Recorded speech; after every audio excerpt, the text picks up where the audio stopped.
Hey, welcome again to another broadcast. Today is March the 28th, 2026.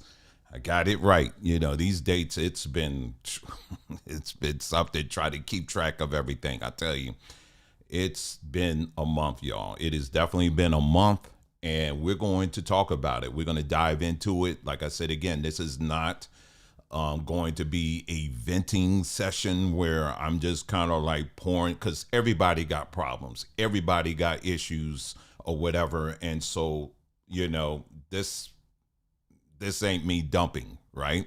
But we are going to go over some things, tell you some of the things that have been going on behind the scenes. But most importantly, we're going to get into the lessons that we are not only learned, but we're learning as well. And we're going to dive into, and those lessons are going to include topics such as reparations and, a little bit other things, and how we see ourselves as individuals, primarily how we see ourselves as Black folks. And we're going to touch on a number of things, but we're going to use as our source material our own lives. So that's what we're going to talk about. And as always, we're going to take our time. And, I still get the messages for some people, you take it too long. Just get to the point. Again, let me just start from right now. If you're that type of person that's very impatient and you just want to just hurry up, my advice to you is simple, is simply just go ahead and fast forward to the part that is interesting to you. Otherwise, you can also keep scrolling. It's as simple as that. This channel is not centered around you. There are millions of other channels that you can go to that will do exactly what you're looking for. But this channel here is something that is our story, and we're going to share our story in the way that we want to share it. And that's pretty much it. So you're not forced to stick around, but for those who do, we welcome you and we're glad that you're here. And we're going to get into it. So we're going to go ahead and get to a song. It's called Come Sit With Me.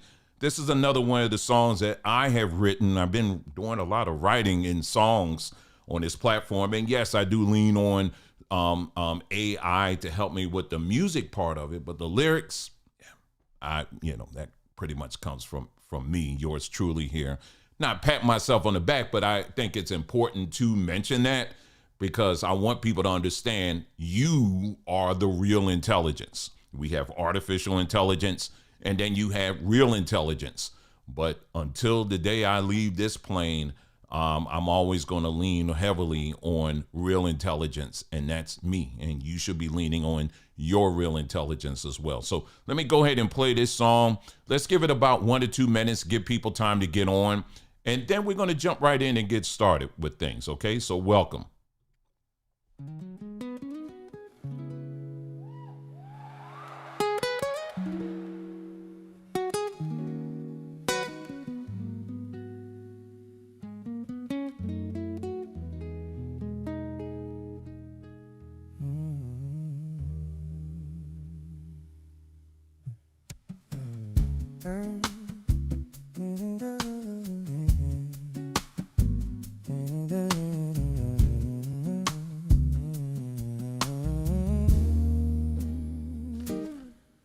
I was wandering from the heat of my thoughts, feet dusty, heart tied and nights.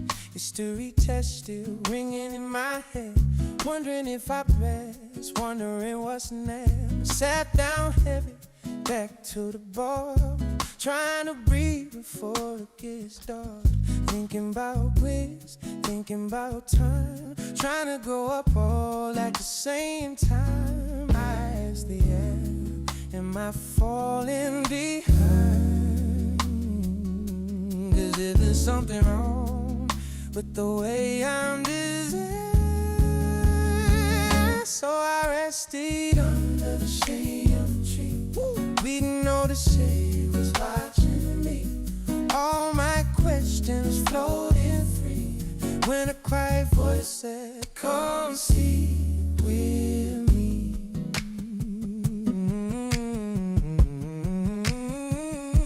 I worry about love, worry about girls, how you hold that heart.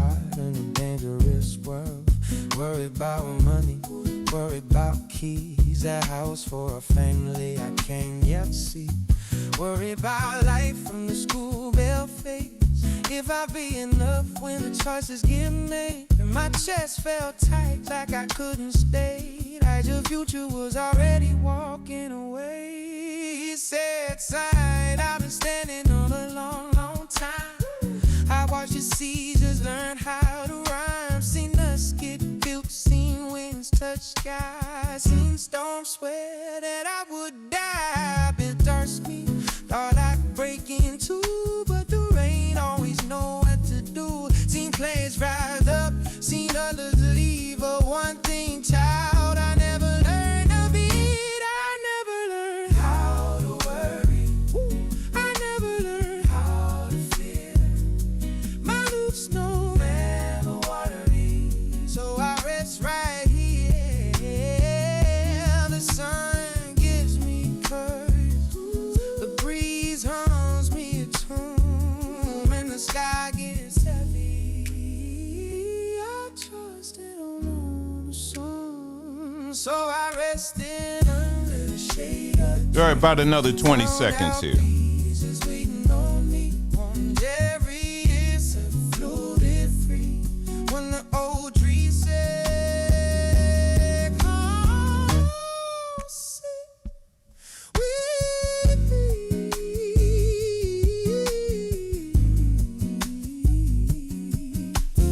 Years went by, I can't get close. Same old route, same prodigal, same place I live with hunger mind, same shade. Even by the time I left, it feel I couldn't pay. Lady didn't even feel the same.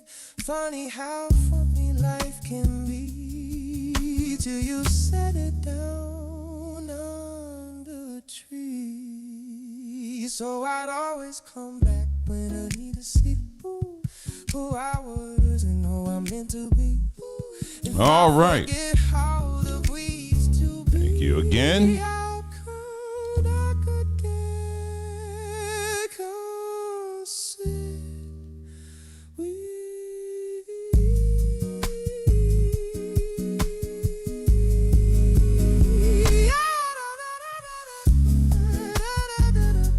Name of this song is Come Sit With Me. It's a story by a young man basically who is sharing his problems with a tree, and the tree is giving him some perspective. And so that's another one of the songs that we have that we try to make available to, some of the music that we do play here. We make it available for free. Just keep your eyes on our community page. Periodically, we'll post the links and where you could get it. Or you can, or some of the other ones, they're part of an album. I have right now we have about 3 to 4 maybe albums now. You can find that over on sombertree.com. So if you're looking for good music that's introspective and really gets you to think, and kind of give you a good vibe to play around the house, make sure you check out our music section over at sombertree.com. Again, many people got their opinions when it comes to AI and how number one, I do still have the highest respect for our musicians out there who put in the work in writing music in terms of like the music, playing the instruments and all of that kind of stuff. At the end of the day, they'll never be replaced. However, there are tools out there for people like me. I may not be talented in the areas of playing the guitar or a keyboard or whatever, but like many people, I can write a little bit, and having tools where I could take my words and put it to music, it just makes it a lot easier, for me to to put things out, and so for that I am grateful for, and as long as it's available, I'm gonna continue to use it, So anyway, so that's that.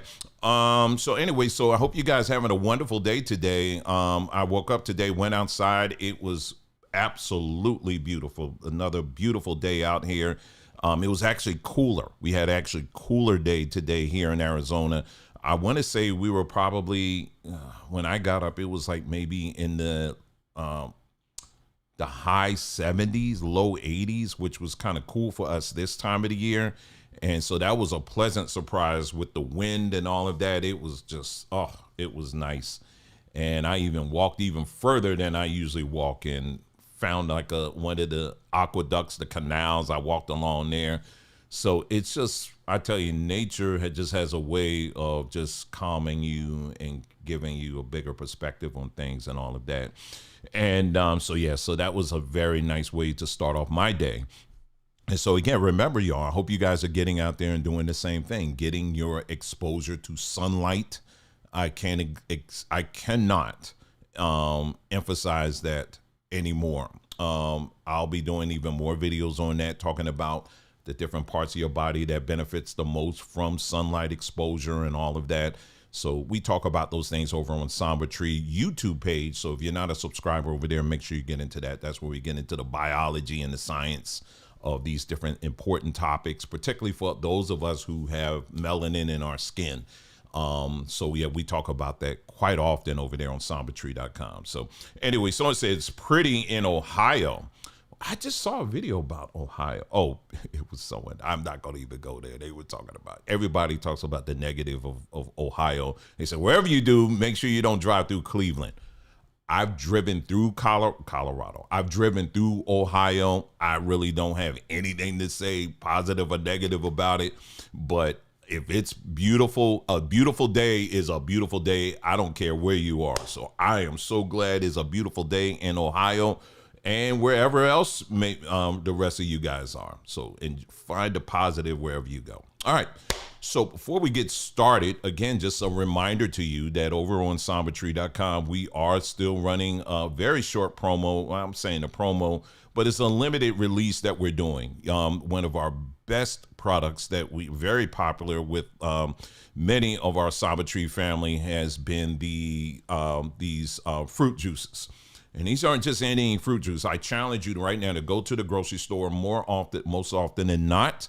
If you're looking for juices like the ones you see here, I would say in more cases than not, these juices like this that claim to be soursop, mango, guava, or coconut water. Well, coconut water, it's a lot easier to get coconut water that doesn't have any additives or things like that. You know, there are brands out there that will offer that.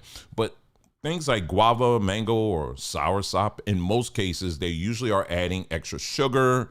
They usually are adding other additives and preservatives and things like that. But this particular brand here, they don't add anything. Like, you could turn the can over to the back end side and they will tell you 100% juice. In fact, it also has bits of fruits in it. So if you get soursop, it's not just the juice, it's also giving you bits of soursop in it as well. So if you are someone out there, you just know a little bit about some of these natural things, you know all the benefits of soursop just alone. So if you've been looking for soursop juice but you've been disappointed because the soursop juice you're coming across in your grocery store, they're putting sugar and all this other nonsense in it, you know, this is a good alternative for you. You know, it's clean. And people have literally been flying off the shelves here for us. If you like mango or guava and all of that, those are also wonderful options along with the coconut water as well. Make sure you check that out. And we're going to be ending this limited time offer in the next couple of days. So you better make sure you're jumping on that ASAP.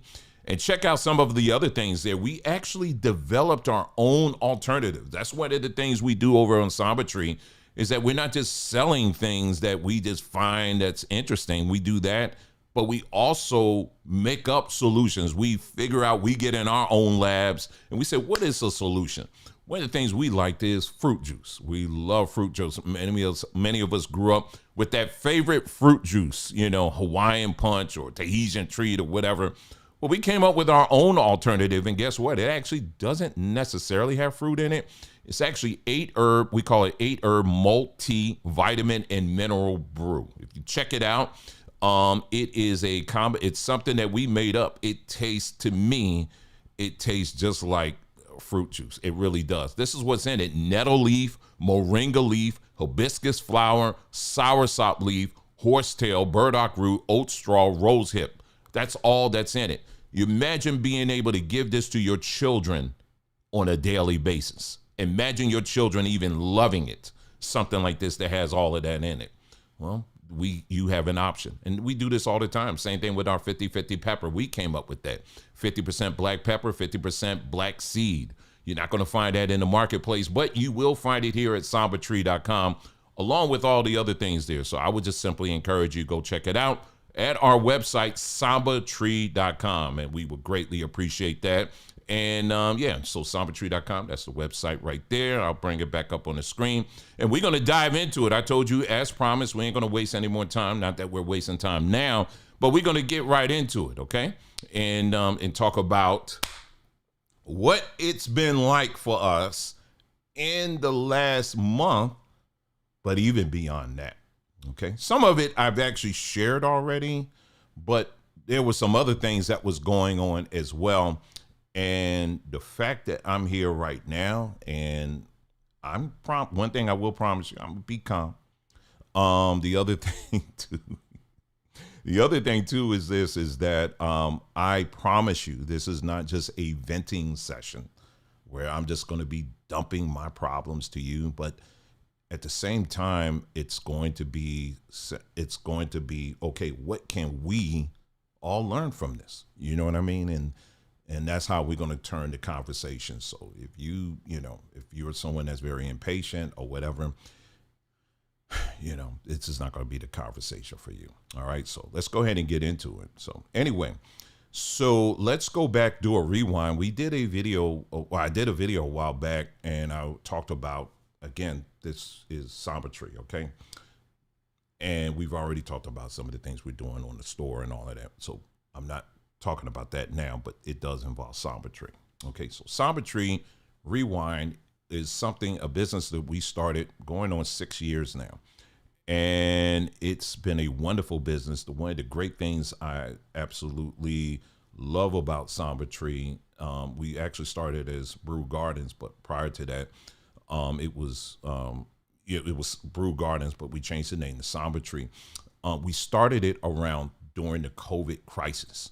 And it was, for some of y'all regulars, you already know this story, but this is for the benefit of those who do not know the story. And I promise just to give the brief version of it.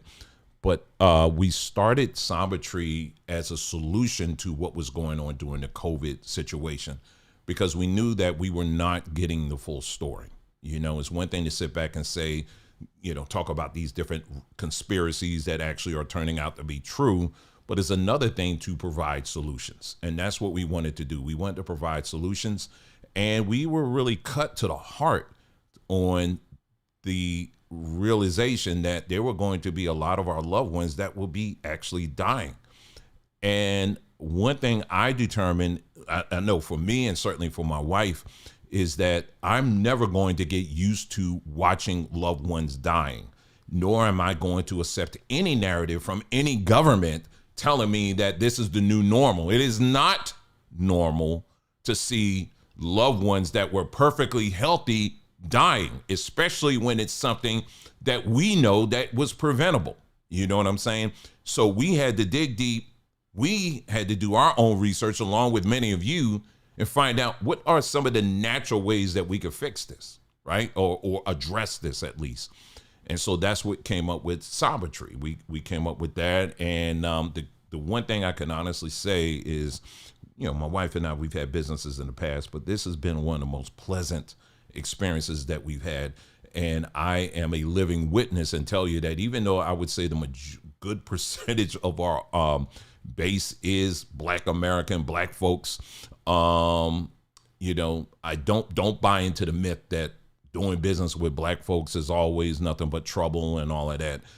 I will say that our customer base has been one of the best experiences that we've had, quite honestly, and we really appreciate that. And I'm not lying. I'm just telling the truth.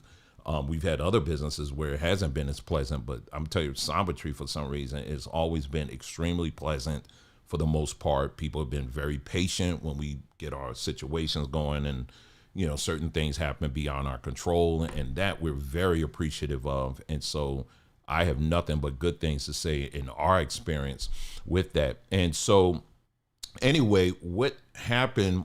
So things was rolling just fine. Business was naturally growing. As they say that, most businesses actually fail within the first 5 years. But when it came to Tree, we were actually on an incline. In other words, we were actually improving. Every year it was getting better and better and better. There was some fall off here and there, but it was still, the bones of it was still very strong. And I would say it still is. And, and so anyway, if you have an online based business, there are many different platforms that you can host your business on. You could do it yourself, get your own website, and you could do that route.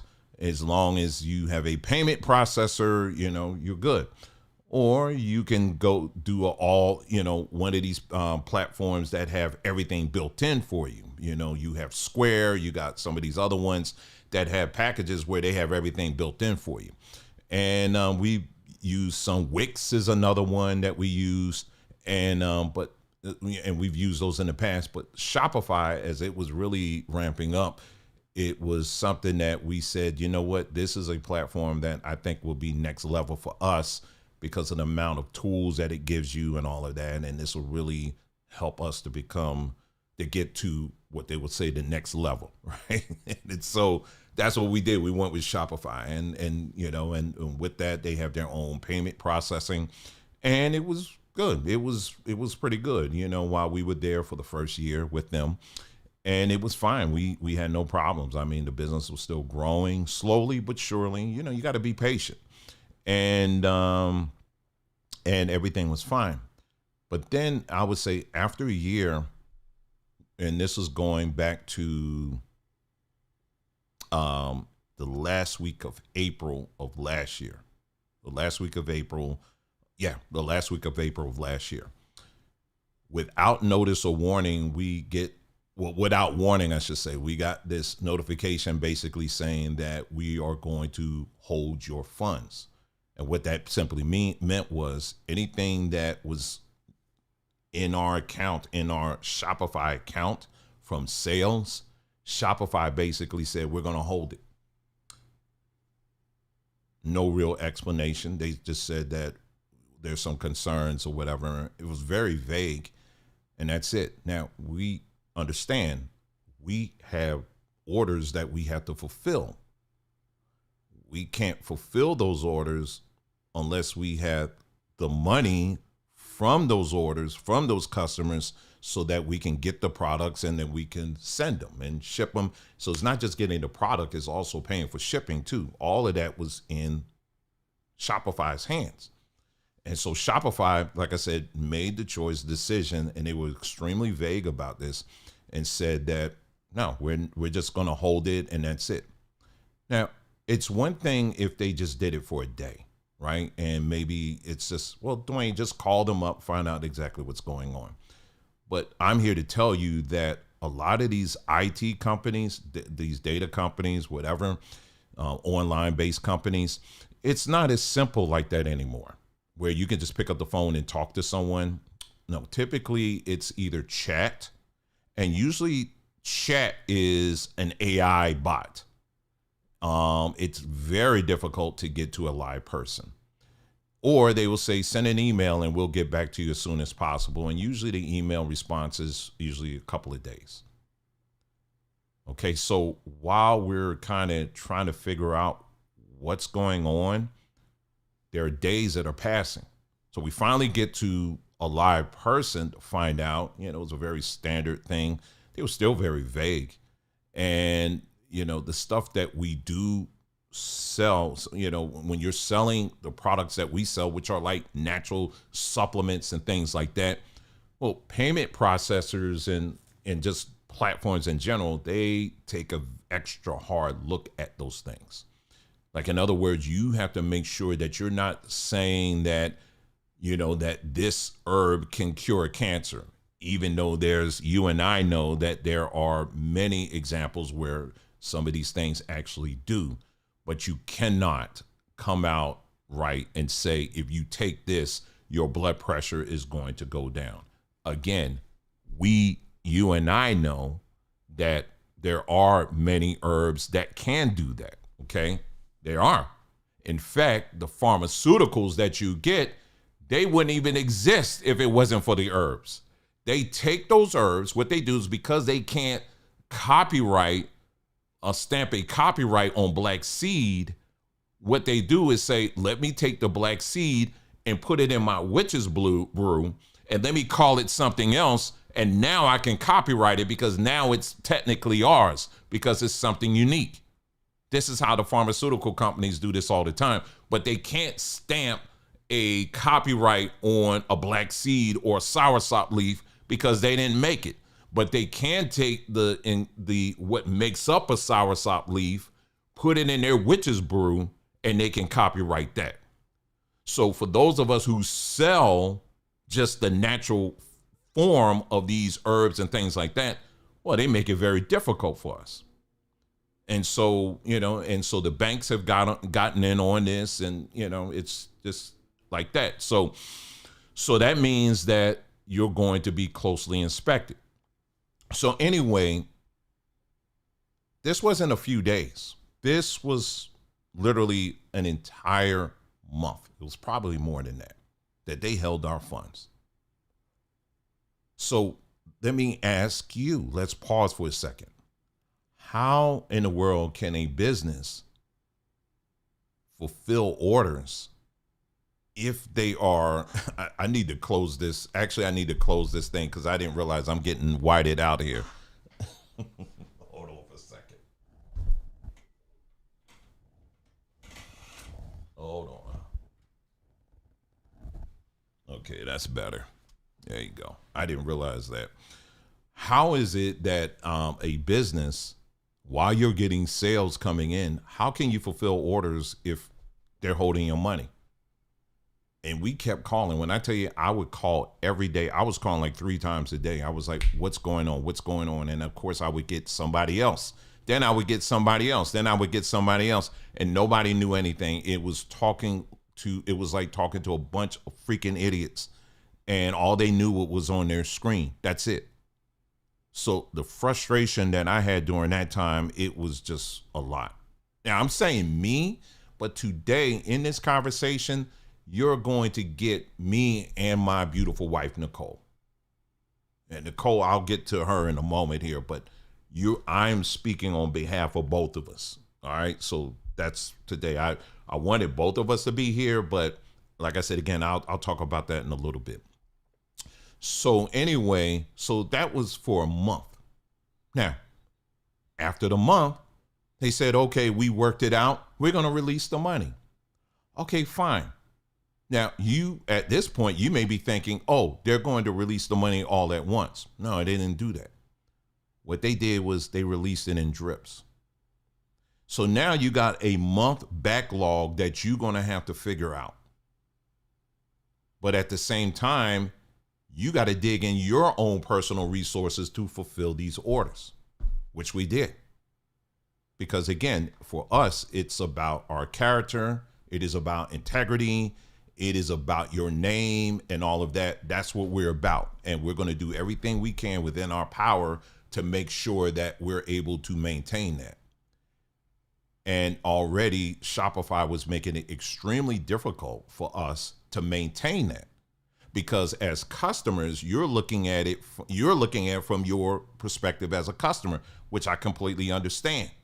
So of course we would get the emails. Why y'all doing this? Why is it taking so long? See, this is why, and this was from some people. This wasn't from everybody, but some people we would get. See, this is why I try to give black businesses an opportunity, but this is what always happens. Y'all always do this. This is coming from people. This is what we were getting.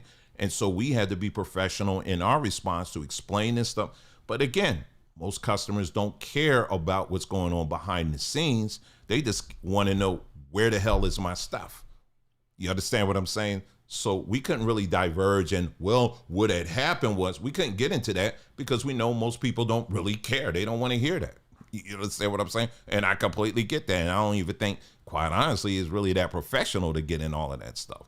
You are there to, it's supposed to be as pleasant as possible, for them, right? And so you there to you still be honest, but at the same time, you gotta, I'm not trying to be like, well, the reason why, no, I ain't trying to do all that. Okay. I'm supposed to take that and figure that out. But Shopify made it extremely difficult. Now we got this month. And so they're dripping our money back in. Meanwhile, we still got orders. So they created this huge backlog that lasted for months. Now, during that time, you think, oh, they just did it that one time. No, they didn't do it just one time. They did it several times for months, where periodically they would just halt our money. They just kept doing it. Sometimes it would be a day. Sometimes it would be a few days. They kept doing this. And what was happening was, just as we were digging ourselves out of a hole, we were almost there, they would do it again. And then we had to go back, and then we had to figure out a way to dig ourselves out of the hole again. We're trying to dig our way out of the hole again. Almost there, they'll do it again. And they kept doing this like several times for months. To the end, they did it from, we kept experiencing this from April of last year to this year. They continued to do this over and over again. Now, what my challenge to you, because if I had thought about it, I was going to, because I mentioned this before, that I was going to play some of the videos here, but I'll just put it on you.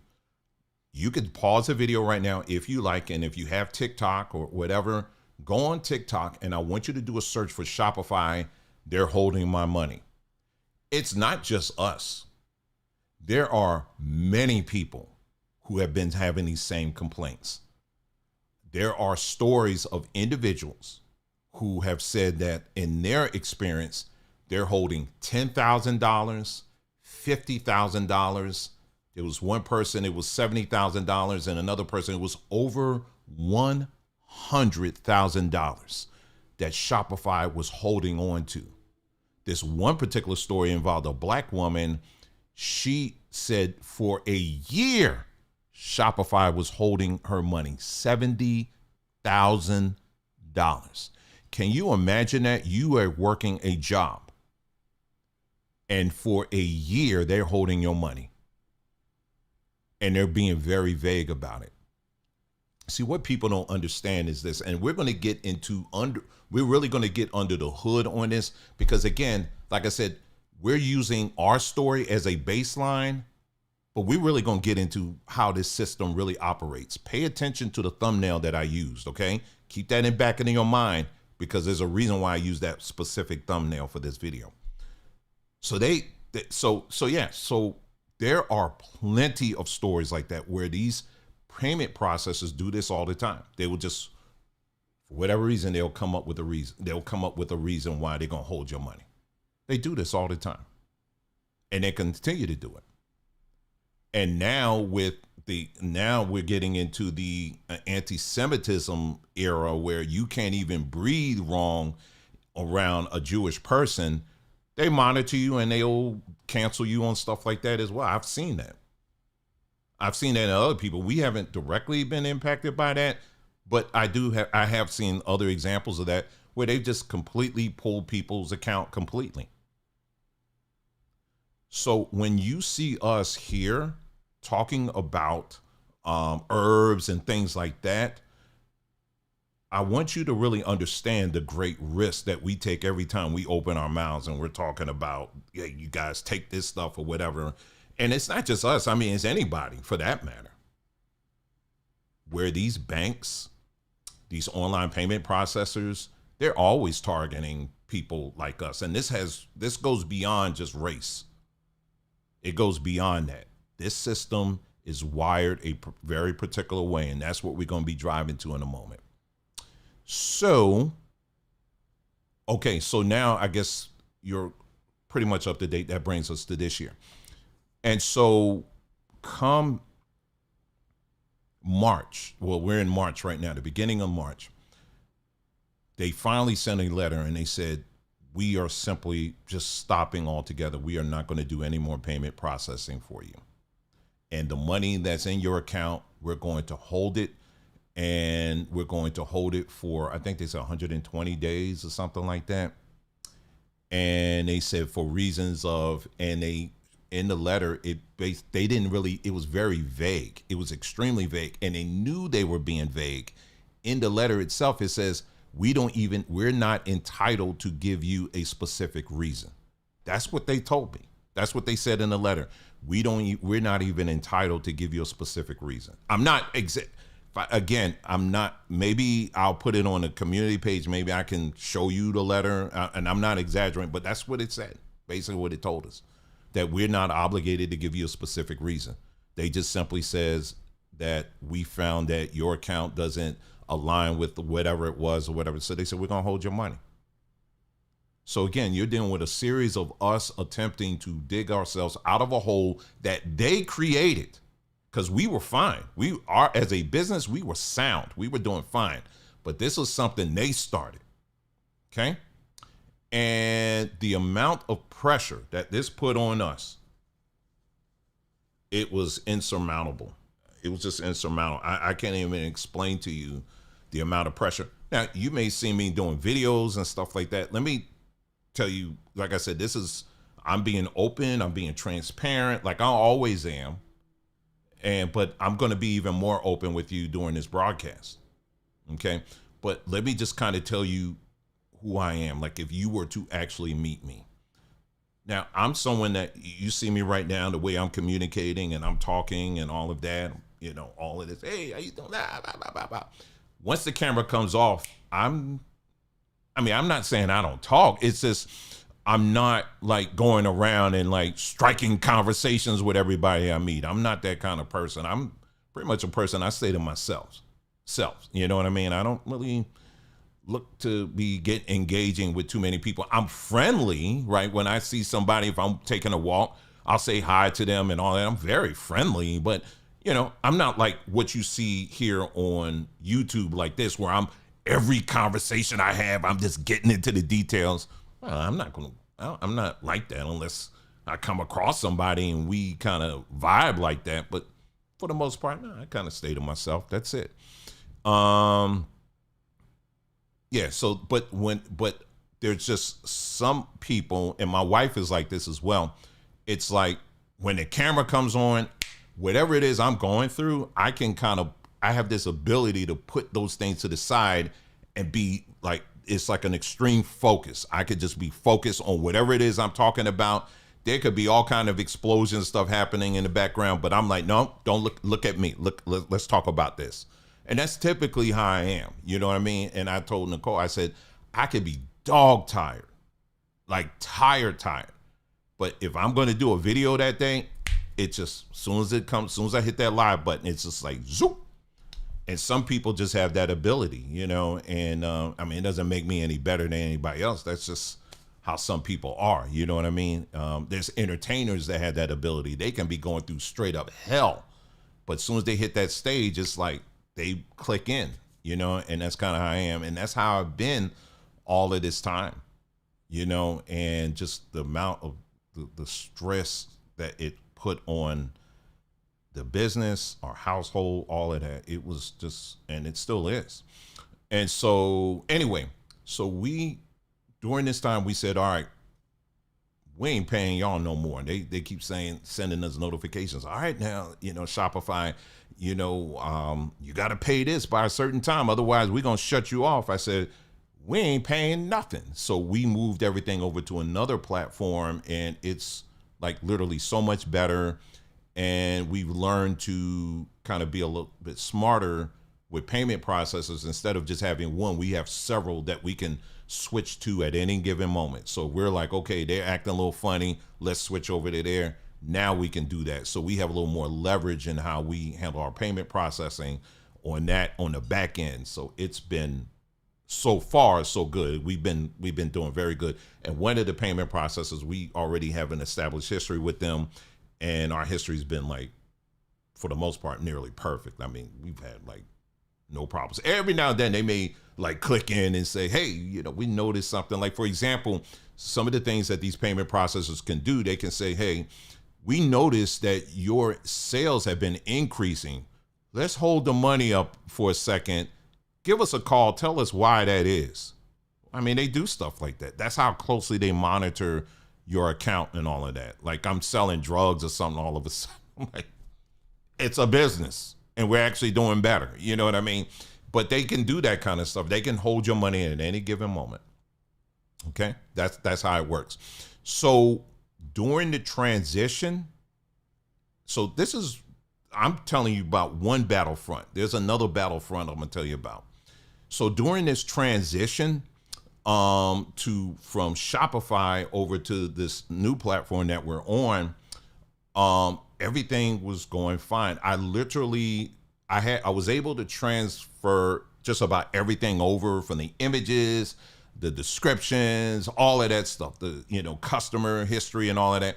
I was able to transfer most of it, but anybody that has any experience with transferring from one page to one platform to another, a lot of times things aren't going to match up, which means that you're going to have to spend hours, sometimes days even, manually matching things up, which means you got to get into spreadsheets and different spreadsheet files and all this other stuff. And I spent a week doing that, like a whole week, like 12 hours, putting in 12 hours a day, 15-hour, 20-hour days. I'm not lying, just to get the website back to a functional state on this new platform. Did all of that, right? And really had to push that, because in the meantime, we didn't have a functioning site, which meant ain't nothing coming in.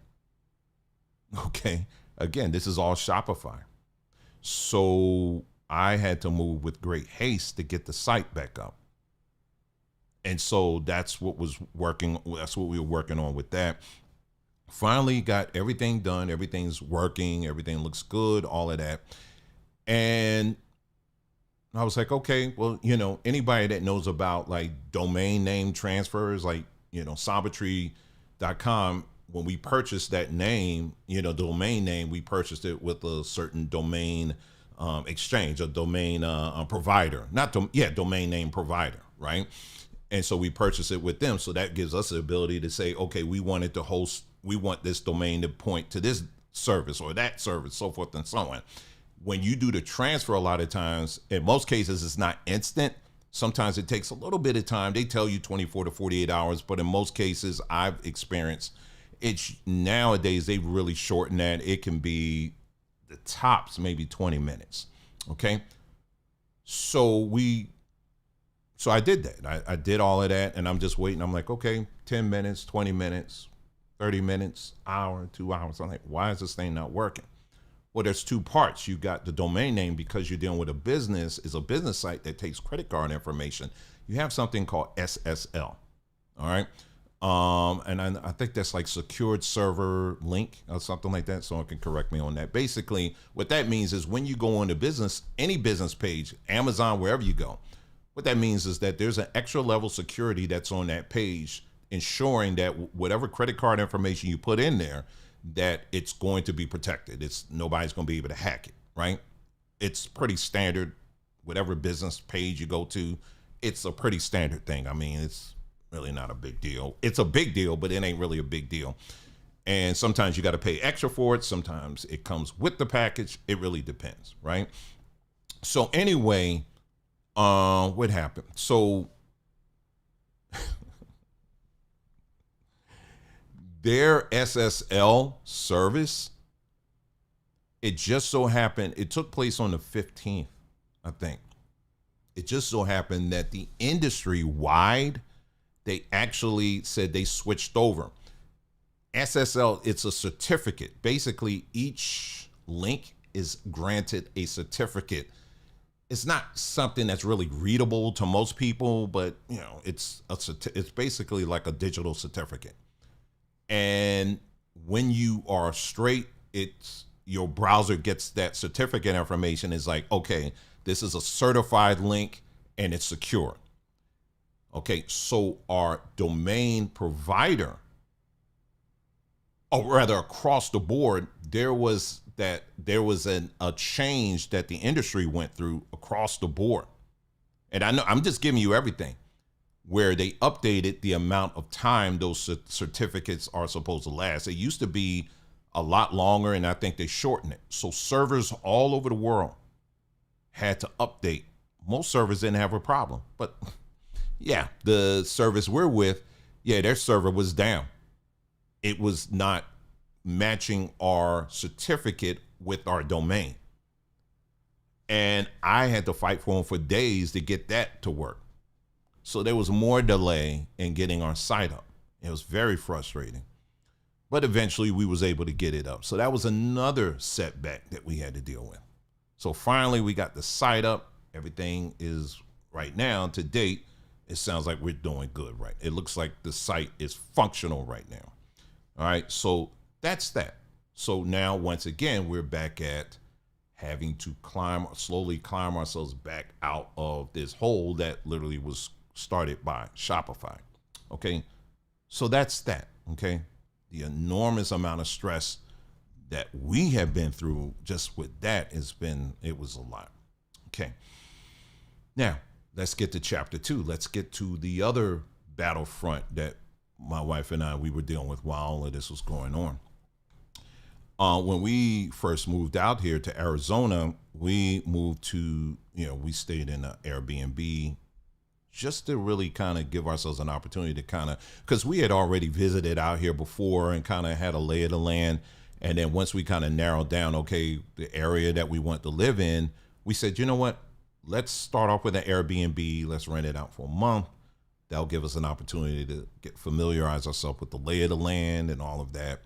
And then we can kind of narrow down what neighborhood we want to get into, right? So it gave us enough time. We had plenty of time to look, and it was nice. It was kind of like in some respects, it was like a mini vacation, but I couldn't really get into a vacation mind because we're trying to find a house. So we finally we one, and it was nice home. It didn't have everything that we needed, but we figured, hey, it's a start. We've adjusted before, and it wasn't like, I'm not saying it was a crack house. It wasn't like that. It just didn't have the space we needed to do the things we needed to do. But it was a very nice home. And it just so happened, because this was during the time when there's certain times of the year, especially here in Arizona, it's a great time to get to rent a house, but there's also times where it's not a great time. And we rented during the time where it was a high demand, and so a lot of homes were getting scooped up fast. But this one, I was actually able to catch because they had just listed it like that day. And I jumped on it, and there was no line. I was the first one there, went in, and they said, okay, we like everything we see here. Let's go. I was like, wow, okay, we finally got something. And so we went over there and, looked at the house. Everything was cool. People were generally nice. We didn't have any issues or problems at all. And we was able to live a life, we were moving from New Jersey over out here. So there was a period of adjustment, not just for my wife and I, but our adult children as well. But, for the most part, it was nice. The neighborhood was nice and all of that. It was an adjustment for me out here because, again, it's a culture shock to some degree and all of that. But all in that, I didn't have any complaints. I like seeing the mountains and all of that stuff. And the weather, it does get hot out here. I ain't gonna lie to you, but you get used to it. You get used to it, and it's only in a wider scope. It's only, you're looking at 4 months out of the year, I guess, where it's like unbearably hot. But other than that, the rest of the year I think is beautiful. And so anyway, and we still love it out here. So anyway, rented with this couple. Had no issues with them at all. Always paid for the most part on time. Kept the house immaculate. We've always, we needed to help with cleaning things and all of that. We would incorporate, we would get professionals to come over, make sure we kept the house, in tip top shape. Anybody that has any experience in renting homes, that, landlords have a way of getting new on you when it comes to that deposit that you put on there, right? So we very familiar with that. And, just wanting to be responsible tenants. That's just what we do. Not just responsible tenants, but just being responsible human beings, and making sure that, we're taking care of everything and all of that. And if we see something that was beyond our scope, always letting them know, hey, listen, something about, can y'all come out here and send somebody out here or whatever. But we really didn't have any issues.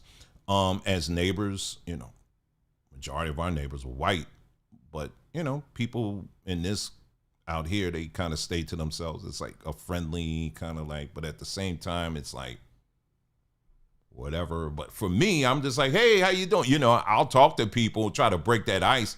I'm like, don't worry, I'm not going to bite your head off. And the only black person in our community, I told you, was actually our next door neighbor. He was married to a white woman.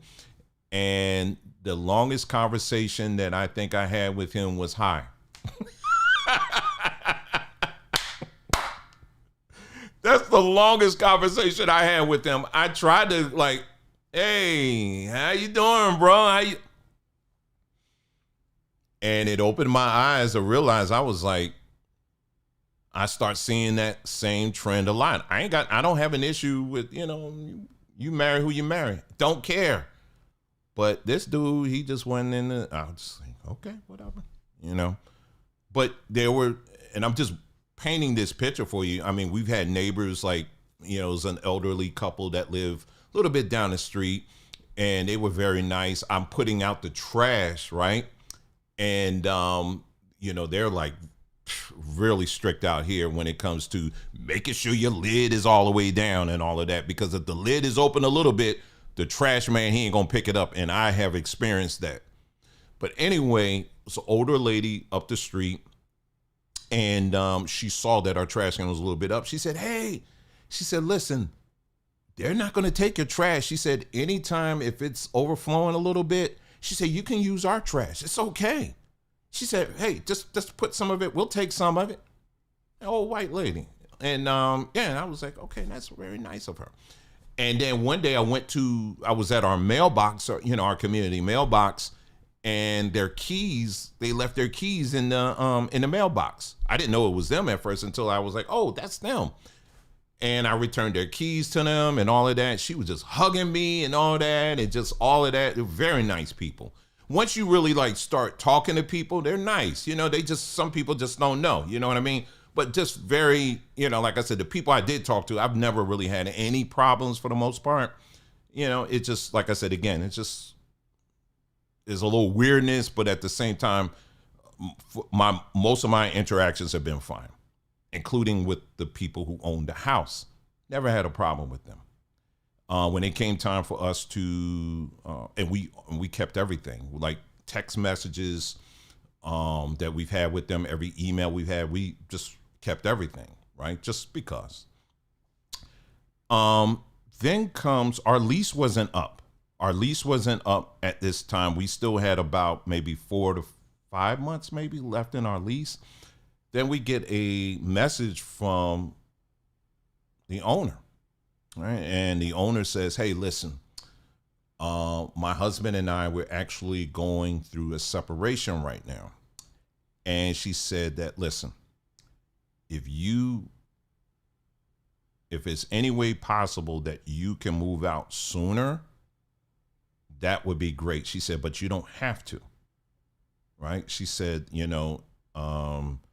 she said, yeah. She said, I'm just kind of letting you know that we're going through a separation, and basically we're trying to move back into the house. Okay. So for me, the moment I hear separation or divorce, I'm like, I'm ready to, okay, hon, I don't know how we're going to do it, but we're going to have to bounce, because I don't want to be in the middle of any of that. You know what I mean? I already knew. And so I was like, I don't want to be in the middle of any of that. And so, let me stop here again. So for those that, I'm glad that there are people here. Like I said, if anything, this is just for my own record or whatever. But if for those of anybody that's in here and they're like, oh, you're just taking so long, get to the point, get out. I mean, just literally just leave. You know what I mean? Because I'm telling my story. Okay. And then, like I said, again, then we'll get into more of the technicals on how this applies lessons that we can all learn from all of this, right? So I'm just pausing here just to say that, and nobody's saying this in the chat. I'm just saying it just came in my mind. So I just wanted to say that while I'm just sharing all this stuff with you. And so anyway, so getting back to it, she sent this message or whatever, and we were like, okay, so we're just going to have to speed things up a little bit.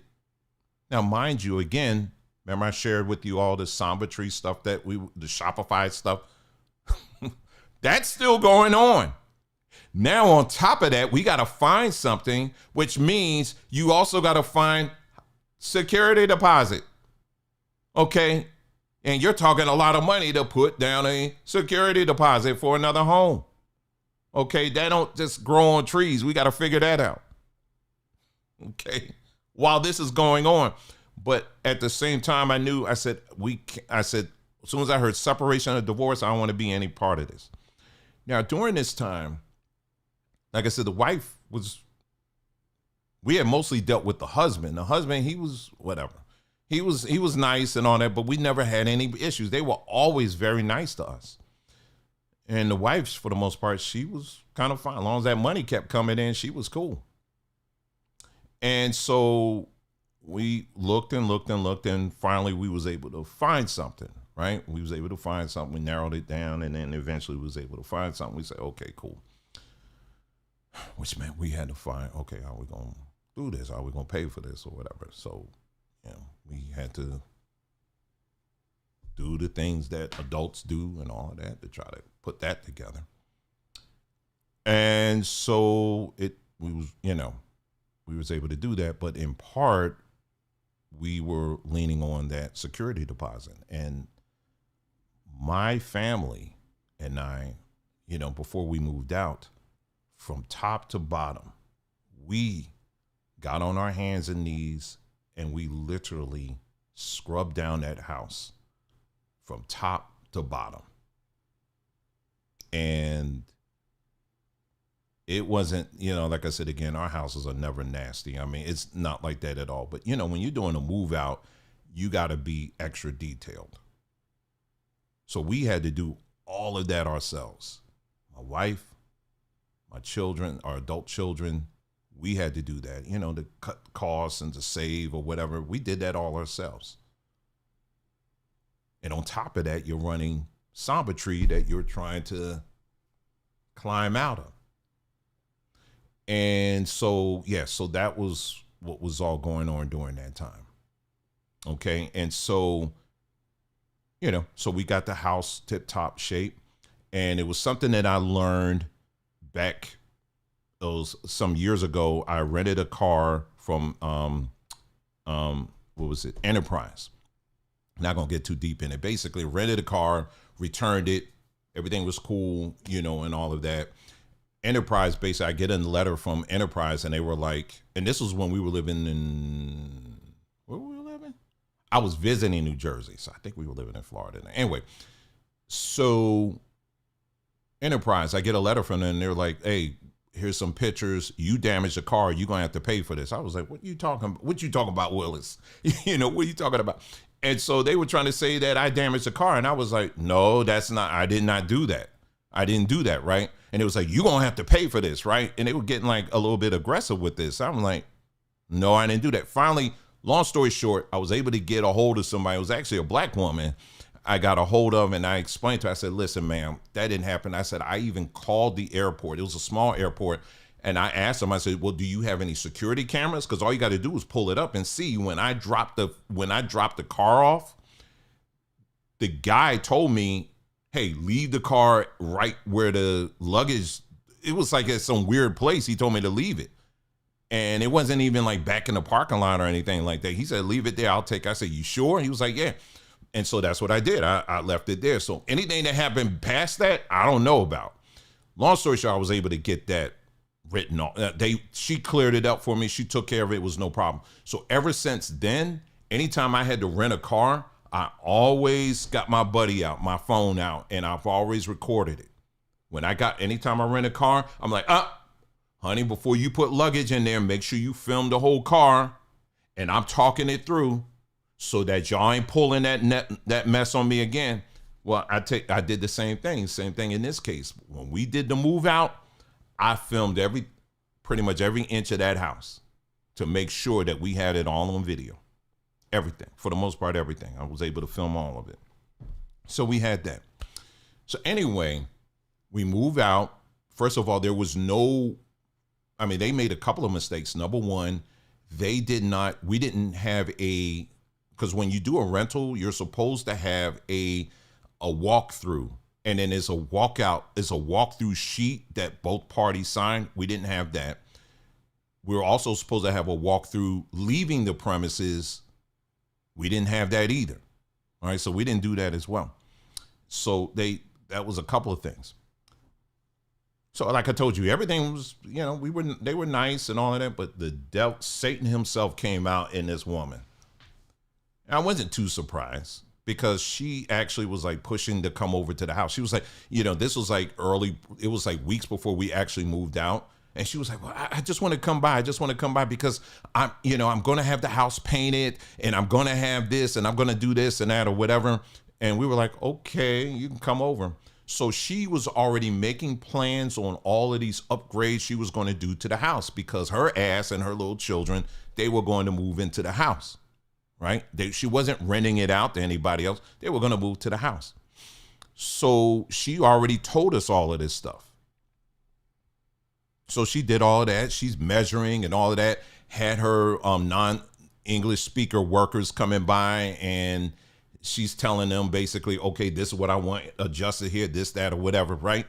And so, so she did all of that, and that was it. But I pay attention to people. I don't talk a lot, but I pay attention to people. And I saw how she was talking to them. I was like, yeah, this is a princess. And so anyway,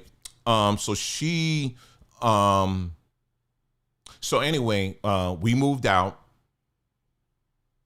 and all of a sudden we get a letter from her. And she said, the house wasn't left in the condition that you guys moved into it when you moved in. It was this. And she started going down a list of all of these things that she said we broke, that we dirtied up and all this other stuff. And she was full of it. It was full of it. And because I had everything on video. So we straight, right? I had everything on video. And so I was like, whatever you're going to say, you're lying, because we got everything on video. Got pictures, got all your messages, even the letter of recommendation. She even wrote a letter of recommendation to where we are now and said, oh, not only were they the most perfect tenants, I would rent to them again. In fact, they offered another house to us. Okay? They offered another house to us, and we turned it down because I told Nicole, I was like, number one, it didn't really fit what we were looking for. But number two, if you're talking divorce, I don't have nothing to do with you because I already know. You know what I mean? I don't have nothing to do with that. So anyway, so we get this letter, and she's going down all this list of stuff. And she said, listen, it was come to find out it was almost $13,000 initially. I think it was that she was trying to hit us for. And at that point, I will have to tell you pretty much every curse word that could come up that's out there. I pretty much said it. I'm just going to be honest. It just came out. Because on top of us trying to figure out the Shopify stuff, this hoe gonna do what she did. You know what I mean? And it was such a left field thing. And I was like, what the hell? What did she do? What? Doesn't she know she's like, we got all of this stuff on? And yeah, she did. And so, and she was like, okay, if you don't, she said, this is what I'm looking for. She said, but I'm willing to go half. Okay. How about nothing? You know what I mean? How about give us the security deposit back and you can go to hell? How about that? How about we settle on that? And whatever. And that's, of course we didn't write that, but it was very professional and we responded very legally and all of that. Right. And so she came back and she said, well, listen, I would like to handle it this way, but if not, I'm gonna be forced to sue you. Okay. And so we were like, okay, but we're gonna sue you back because this right here is some bull. Okay. And no, we're not we ain't doing that. We'll countersue your ass on that. We're not doing that. And initially we were actually going to go take it to civil court because I wanted to bury her. I was going to bury her on this. I said, because, the Dwayne at that moment, I'm a whole different Dwayne. I was Anakin. I was at that stage. I wasn't Anakin. I was mean Anakin with the scar on his face, getting ready to put the Darth Vader hood on. That's the Dwayne I was. That was the Dwayne I was at that point. Okay. That was the Dwayne at that point. I was the Anakin, that already did what he did and was ready to put the hood on at that point. Because you done scarred me, at that point. And so anyway, she did that. And anyway, she and so sure enough, we get the paperwork that she, in fact, was doing just that. But we found out, they said, if you go civil, you got to get lawyers involved and all that kind of stuff. And, we just didn't have it, quite honestly, to do that. So we said, we'll just do it small claims.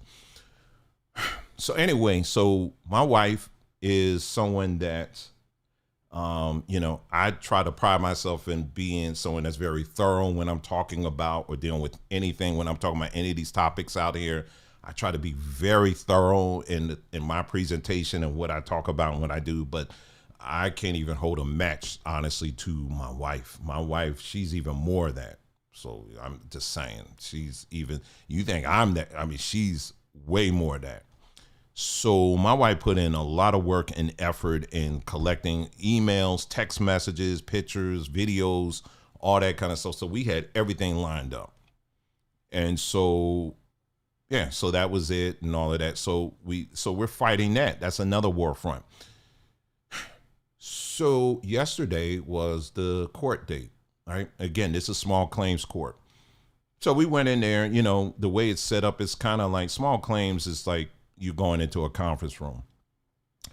And so we had all of our stuff lined up. Now I told my wife during this time, I said, hon, listen, you put in a lot of work in this.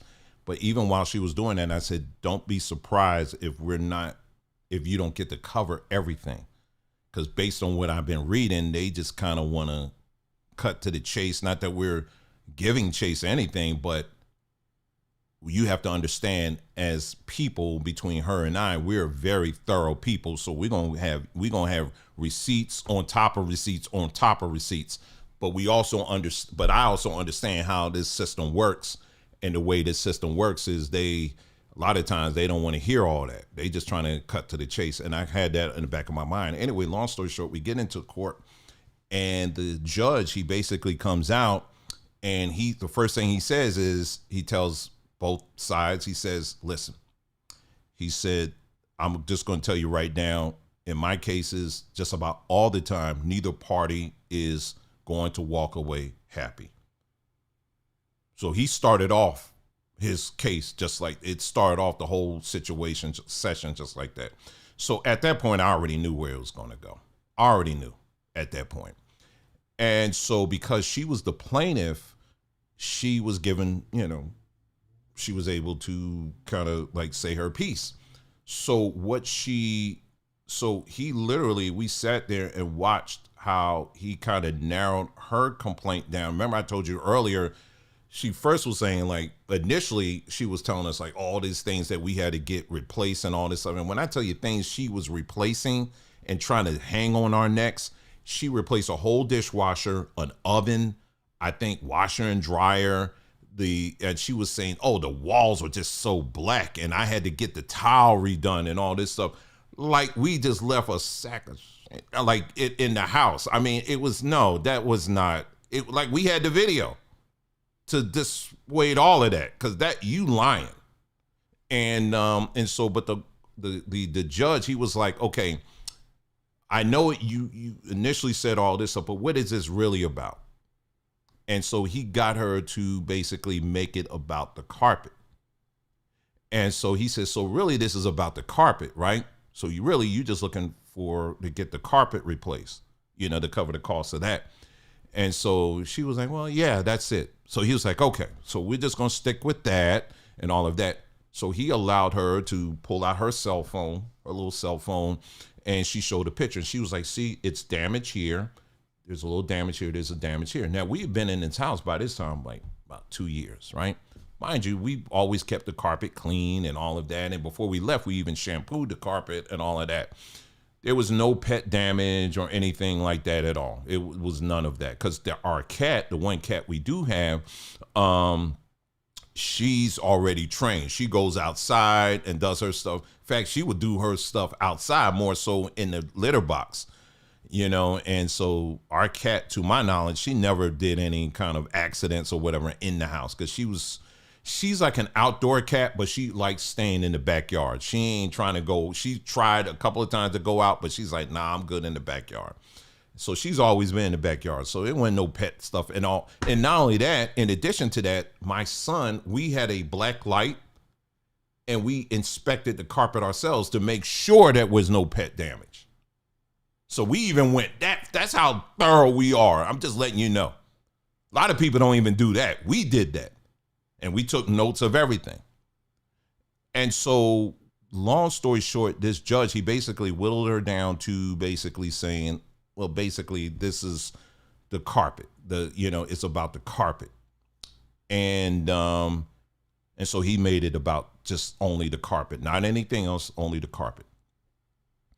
And so she showed her picture, and that's it. And he looked at us. He said, now, would you agree that this spot does show some damage? And I said, I didn't give him a direct answer. I said, I agree that it looks like normal wear and tear. I said, but he said, now, in your video, is it going to show anything different than that? I said, well, here's the thing.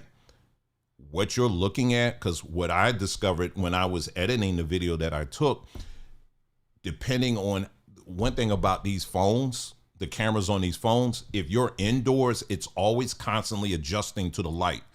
And I was freaking out a little bit because in some of the rooms, it looked like there was this huge spot on the carpet, right? In some of the rooms. But when I moved around the camera a little bit, it adjusted and it looked plain. Everything was good. You know what I mean? I was like, oh, okay, that was just a light casting on it. So it's, I can't say it's a spot or not. I do agree that there's normal wear and tear, but I can't say definitively that that's a spot, so to speak, right? But he was like, basically, but you do agree that there's some damage, so to speak, wear and tear like that. He was trying to get us to agree that what's on her picture, it was damage. That's what he was trying to get us to. So we basically said, well, it's wear and tear. We kept saying that. So he's like, okay, so basically we both sides agree. Okay. So from that point, he kept telling my wife that, okay, well, you'll get your chance to get into your other stuff or whatever. Long story short, the trial ended where he didn't want to hear anything else that we had to present. And her whole complaint, all the different things she was saying that we were responsible for, he threw all of that out. The hours and hours that we put in to prove that this woman was a freaking liar, he threw all of that out. And our countersuit, he threw that out as well. And so we didn't really get a chance to present anything. Now, let me explain to you why. Now, for some of you, I know some of y'all, you already said, see, it's the white people. Nah, back up. Now, you know me, I'm not protecting white people at all. I don't do that. Okay. I'm not protecting anybody, because if it's that, I will go there with no problem. But let me share something with you in how these courts work. And I'm talking the small claims. And this is something I learned. A couple of things out here in Arizona. The law is basically that they give a lot of autonomy to these judges in small claims. In other words, they had the ability to basically whittle down and to change and to alter complaints at their whim. They have the ability to do that. So you can come with a whole shopping list of different things, but they can look at that and say, I don't give two damns about that. I'm just going to make it about that. So they have the ability to do that here. And then whatever decision they make, it's final. You can't challenge it. There's a few ways that you can, but it's at a certain point, it's not even worth it. And so so we didn't get an opportunity to present really anything, at all. He didn't give us that opportunity. So he took the perspective of the splitting the baby down the middle. Remember now, he started off the whole hearing with not every, in my cases, neither party is going to walk away happy. So what I've learned is that in small claims, I'm speaking for Arizona now, and I'm sure it's the same across the board, is that these judges, they will, what they do is once they hear that this is a case where there's a security deposit involved, they automatically look at that security deposit as a buffer when they give their ruling. So in other words, way he ruled is, okay, so she's claiming that there was damage. And I was able to kind of sort of get them to kind of agree that there's some damage. So the way I'm going to rule is this, is she's got her security deposit. Let her keep that security deposit. For you guys, you don't have to pay anything else. So that's how the ruling came about. So yeah, that's what happened. And so it was, so, I mean, if you're going to look at the bright side of this on that particular case, she didn't get what she was trying to get, but at the same time, and then for us, we certainly weren't on the hook to pay anything else, but we didn't get our security deposit. And so it's the classic, like I said, splitting, Solomon splitting the baby down the middle. And the reason why they do that is this. And again, I'm speaking Arizona, but like I said, again, I'm sure it's applicable in many cases. Small claims, they hear stuff all the time. They get a lot of these cases. And their job really is to move about these cases, process these cases as quickly as possible, to get it cleared, to get the docs cleared, and to come up with a decision that, like I said, it's the splitting of the middle to minimize the chances of that case being escalated to civil. Civil circuit is a whole different situation. It takes a lot longer. There's more resources involved. And civil circuit, they're trying to keep their loads down as much as possible. So this is why they give so much leverage to small claims to basically to waive a lot of this stuff off, because they're just trying to keep it moving. And I actually ran this through ChatGPT or whatever and explained all the details. And they said, now what he did, was it legal? Yeah, it was legal, but it was a very lazy ruling. That's what it said. It was a very lazy ruling because it did not take in consideration all the other information that you had in proving this, that, or whatever. And so, yeah, that was that. And so that's how that came about. And like I said, again, there's the positives I just gave you, but it literally left, in light of everything else that had been going on in our lives and still going on to a certain measure, it left things pretty raw. And, we got in the car. I just let my wife talk it out and all of that. And I was there just to listen to her. And like I said, again, to be honest with you, for her, we're both still processing it, right? But for her, because she had put in so much effort to prepare and to present and all of that, only for to have this, watch my mouth, okay? Anyway, to have this guy basically throw all of that out, it's still taking her a minute. You know what I'm saying? And so my wife is a very strong woman. And this is honestly my way of protecting her during this time in processing that.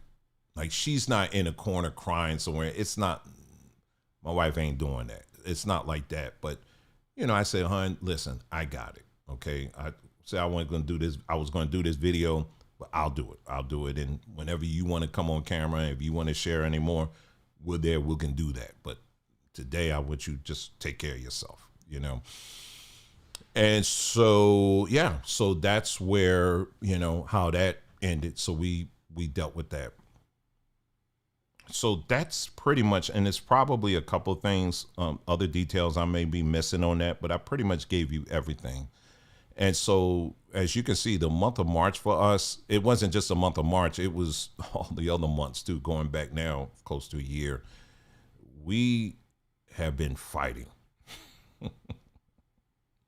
We have been fighting. Oh, and for bonus points, let me give you a bonus point for you. Also during I think it was the last week of February, I get a letter from another attorney.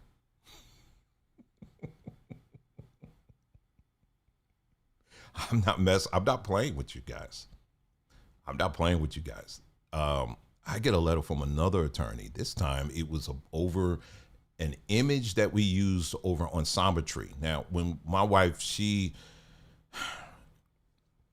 sometimes when she's adding products, to the page, if I'm not around, she'll just go on Google Images and say, okay, let me just use this for now as a placeholder, and then we can figure it out later, for this image, right? For this product. So she grabbed one or whatever. I think it was for Black Seed or something like that. It was like the best she could find, but it was like a little blurry and all of that, right? So we get an email from an attorney, and he's in another state somewhere. And he was like, hey, we noticed that you're using this image, and he had screenshots and all of that. And he was saying, my client isn't really happy about this. So the first thing you need to do is to remove that image. Second thing, we're going to talk about payment, because right now my client is seeking damage. I think it was like $15,000. Y'all, do you understand? All of this stuff is going on simultaneously. All of these things are happening simultaneously. So when I'm doing videos, you see me doing the little videos I'm doing, it's kind of like therapy for me, because I got all this other going on. You know what I'm saying? But, but behind the scenes, there's all this other stuff was going on. And so, we get another letter. And so anyway, he's like, you got to, pay this and all this legalese stuff. And then after a while, when you're going through certain things, you realize you can see through stuff. I may not be an attorney, but I see through your BS. I got a BS detector, just like many of you guys have. I don't care you're an attorney or not. I don't care you're a medical doctor. I don't give a damn about any of that stuff, because I can see through all that stuff. And what you're not going to do through all of this, I'm in hell burning right now. You're not going to threaten me with a candle. That ain't going to happen, okay? I'm already burning right now. And so I'm looking at this, and he was like, it went on to say, we going to, if you don't pay this amount, we going to take this to federal court and all this other stuff, right? So anyway, and so I responded, obviously, we replaced the image. I said, it's done, sorry, not sorry, but because they say you ain't supposed to really do that. I said, listen, this is what happened. It's replaced. We took care of it. Have a nice day. That's it. And then they still responded back. They was like, okay, well, like we told you in the last letter, and we're going to tell you again, well, that may have taken care of that, but about this money, now we could set up payment arrangements and all this. And he was already going there. Remember now, if you don't do this, we're going to go to federal court. So at this point, I was like, man, if y'all don't shut up. So basically, real quick, so I'm ignoring that. But basically, just to get to the bottom line of that, first of all, if you're going to, I already looked this up, if you're going to file a federal case in copyright, do you know how much it costs to file a federal case over copyright? Around $350,000 just to file. And you're in another state over an image that has a market value that's of probably anywhere from $10 to $50. You're not doing that. And I looked even further. They said, "Oh no, this is actually like a scam." I see Todd said extortion. Yeah, it's a scam. They said you have attorneys that do this all the time by the thousands. They send these letters out to small businesses and they try to scare you into, paying them something or whatever. So, yeah, I just like whatever. I did what I needed to do, whatever, and kept it moving. That's it. But literally all these things are happening all at the same time. Okay. So right now what you're getting is me on the other side of all of that drama, right? Okay, so now that I've covered all of that, I tell you what, let's place a little bit of music. Okay, just a little bit of music. I would, if you want to stick around, I would encourage you to do so, but I've given you that. But now I want to transition to, talking about what are some lessons that I've learned. And I promise you, I'm just definitely going to be, we're going to keep it straight, to the point and all that stuff. You know what I'm saying? And, what did I do? Oh, straight to the point and all of that stuff. So but it's going to be some really deep things for real that I have learned and I'm certainly learning. So let's get some music on. Let's give it about 2-minute break. And then when we come back, let's get and learn some of these hard truths. Okay. So things that you can probably apply to your own life. Okay. So let's get this music on and let me get my mind together. Okay. I'll play a fan favorite.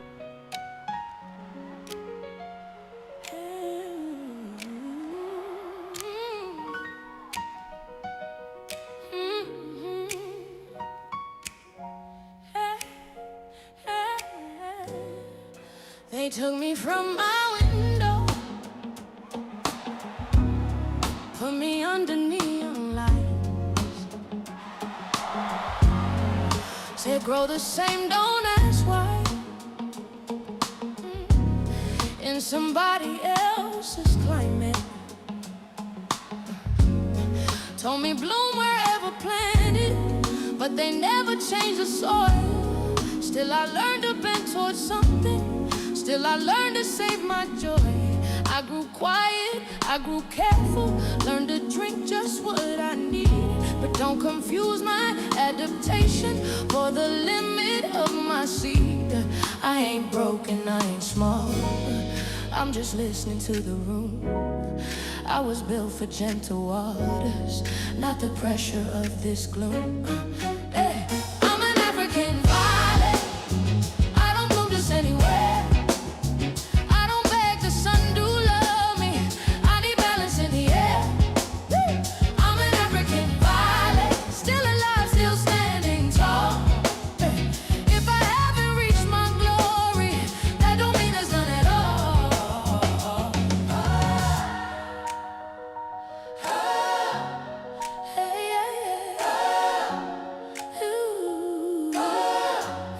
They keep measuring my petals by the ruler of the stone. Wonder why I don't grow. Got another minute. While you're waiting, head on over to cybertree.com, y'all. I learned patience, I learned silence, I learned power. Don't need noise, I don't waste my energy trying to impress a boy. Every leaf a declaration, every root a quiet plan. I am not what you allow me. I'm more than where I stand. I can feel another climate calling softly through my veins. I don't curse the place I'm in, but I won't confuse it with my name. I'm an African violet, I don't bloom just anywhere. I don't break myself for survival, I require love and care. I'm an African violet, still restrained but still complete. I don't shrink to fit the system, I remember who I be. They say, why you so sensitive? I say you're so sensitive. I say that's how I survive. That's how I survive. They say, why you need conditions? Why you need conditions? I say that's how I stay alive. That's how I stay alive. I don't need All right. Again, that's African Violet.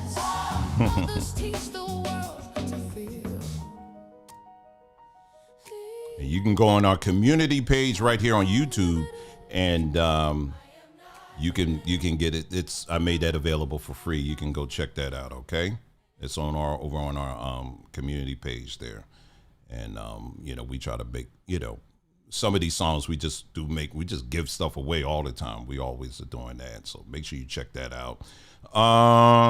Let's see what else. Okay, all right. So I hope you guys have taken so far. I know that was a lot, but trust me, it was a lot that imagine living through it. Okay.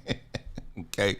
Let's get back into it. Now we're going to get into the part that's my favorite is, the lessons that both we've learned and learning.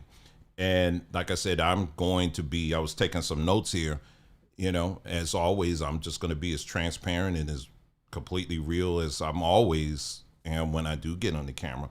I was watching this video yesterday. I just saw like a clip of it, and it was this black guy talking. And one of the things he said, it was really interesting. He said, and this is, sometimes you could say things 20, 30 times to other people, but when you hear it, the same thing coming from somebody else and they're saying it to you, it's like, oh, I get it. I done told y'all this, and what he said, there are certain days, he said, my body is telling me, don't do any videos. You don't need to give out anything else today. You need to focus on you. And he said, I actually will try to push against that and still do a video anyway. But then I walk away knowing, that was an utter waste of time. And he said, I've stopped. So since then, he said, I've stopped doing it. I will only do a video when I feel like, okay, let me do a video. I'm doing it because everything just lines up for me to do a video. You know what I'm saying? And so that's kind of how I am on that, and so that's why I've been kind of like spacing out, some of the videos I'm doing. I'm not gonna just do one every day or whatever. I ain't doing that. So that's it. So again, I appreciate you guys hanging in there with me. I told you I'm very detailed and trying to give as much as possible. I got my wife, she I don't know where she is, but I feel her sitting on my shoulder here and just making sure, okay, did I cover that? Did I cover that? And all that. So she's always present. She's actually in here. I'm saying she's here. She's actually in here. Anyway, let me start it off with this. Recently, my daughter and I, we went out and we went to one of her favorite pastimes is taking me in her car so that she can get coffee. And sometimes she'll get me coffee too. But and she's such a dear young lady, and but she likes going to her little coffee place and all of that, and we just kind of hang out a little bit. And we were in the coffee shop, and we came out. There's a little piece of paper on her door. She was like, "Oh snap! What is this?" Looks at the paper. Someone wrote a note. They were like, "I'm sorry, I hit your car. Here's my phone number. Please call me." We was like, "Oh snap!" So we didn't see it. Basically, they hit the bumper. The bumper is indented a little bit. I could actually fix it with the little suction cup thing and all of that. But anyway, I called him, and it's very nice. And he was like, "Yeah, here's my insurance information and all that." So I got it. We got his insurance company that's taking information and all that, and that's all processing. But if I was to show you the picture, it's literally, y'all, it's like a little indentation. It's really not nothing. I could literally fix it. I tried to fix it with a plunger, but the plunger I had, it had enough suction and all that. I see, honestly, there's the paint ain't even like chipped. That's how it's like nothing. I mean, it's really not bad at all. So anyway, so the insurance company, they said they ran through the insurance company and they got an estimate. It's over $1,000 in estimate. I was like, man, these people are nuts, man. These people, this is a whole scam. I knew it was going to be a lot. I didn't know it was going to be like that. That is not $1,000, but it's a scam. You and I both know the insurance industry is one big scam. It's a scam. I'm mentioning that story because this system, as someone just mentioned, they just said that it's a rigged game. And so what I'm going to bring your attention to is just that. This system that we're in, I want you to think of it just for a moment here. We can pause for a second. Just think for a moment. Nature, just think of nature as far as you can see, it's grass, there's trees, there's flowers, there's no other unnatural obstructions, there's no buildings or anything like that. It's just nature, right? And as far as you can see, that's all you see. Until you turn maybe this way or maybe that way, and now all of a sudden you see this structure, it's square, and inside it, it's actually 4 walls, and then you got a city, and then you got all this stuff. Well, that's where we live. We live in a controlled society. Everything about this society, this world we live in, it is controlled. See, nature, you really can't control it. Remember I said earlier about soursop leaves? They can't patent it because it's natural. So what do they have to do? They have to alter it, right? And so the world that we live in today is just that. It is a very controlled, you know how they say the world is a stage? Let me give you a practical example of this. For example, we live in a community we live right now. It's very, one thing about out here in Arizona, they keep things very manicured for the most part, you know, flowers and plants and all that stuff. They always have that out there, right? And so there are acceptable plants that are allowed to grow in this space. If you're a tree, if you're a certain type of flower or whatever, you're allowed to grow here. But if there's other things that don't look aesthetically pleasant, quote unquote, guess what happens? They come and do what? They uproot it. They categorize you and they label you as a weed. They put a name on you and say, nah, get up out of here. You're not welcome here. And so that's control. So they are defining, so nature is still going to be nature. Like I said, you can pull up that weed and give it about a week. The weed is going to pop up somewhere else. It's going to keep on doing it. They can't stop it. They can't stop nature. Nature is always going to grow. Nature is, you know how they say a force of nature? Nature's always going to push through. Nature's always going to be nature. They can't stop it. They can never stop it. If they could, we wouldn't be having these flash floods and storms and all that. They can't stop that stuff. They can amplify it, but they can't stop it.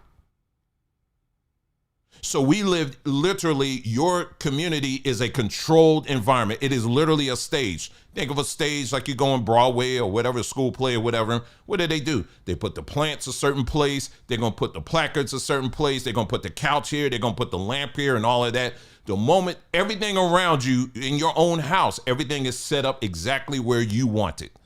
When you walk out the house, everything is set up exactly where your community wants it. When you get on a highway, the highway is set up exactly how they want it. They determined that the quickest way for you to get to work is by taking the highway that they made. You understand what I'm saying? So they designed the streets. They did all of that. So we lived in a very controlled, everything is staged for you. So you don't have to think. When you go to your restaurant, they have everything already listed out. Okay, you want an A, you want package A, B, C, D, E, F, G. You know, you pick which one. And they give you the illusion of variety. Well, double size it, triple size it. Okay, can you add a little bit of this or that or whatever?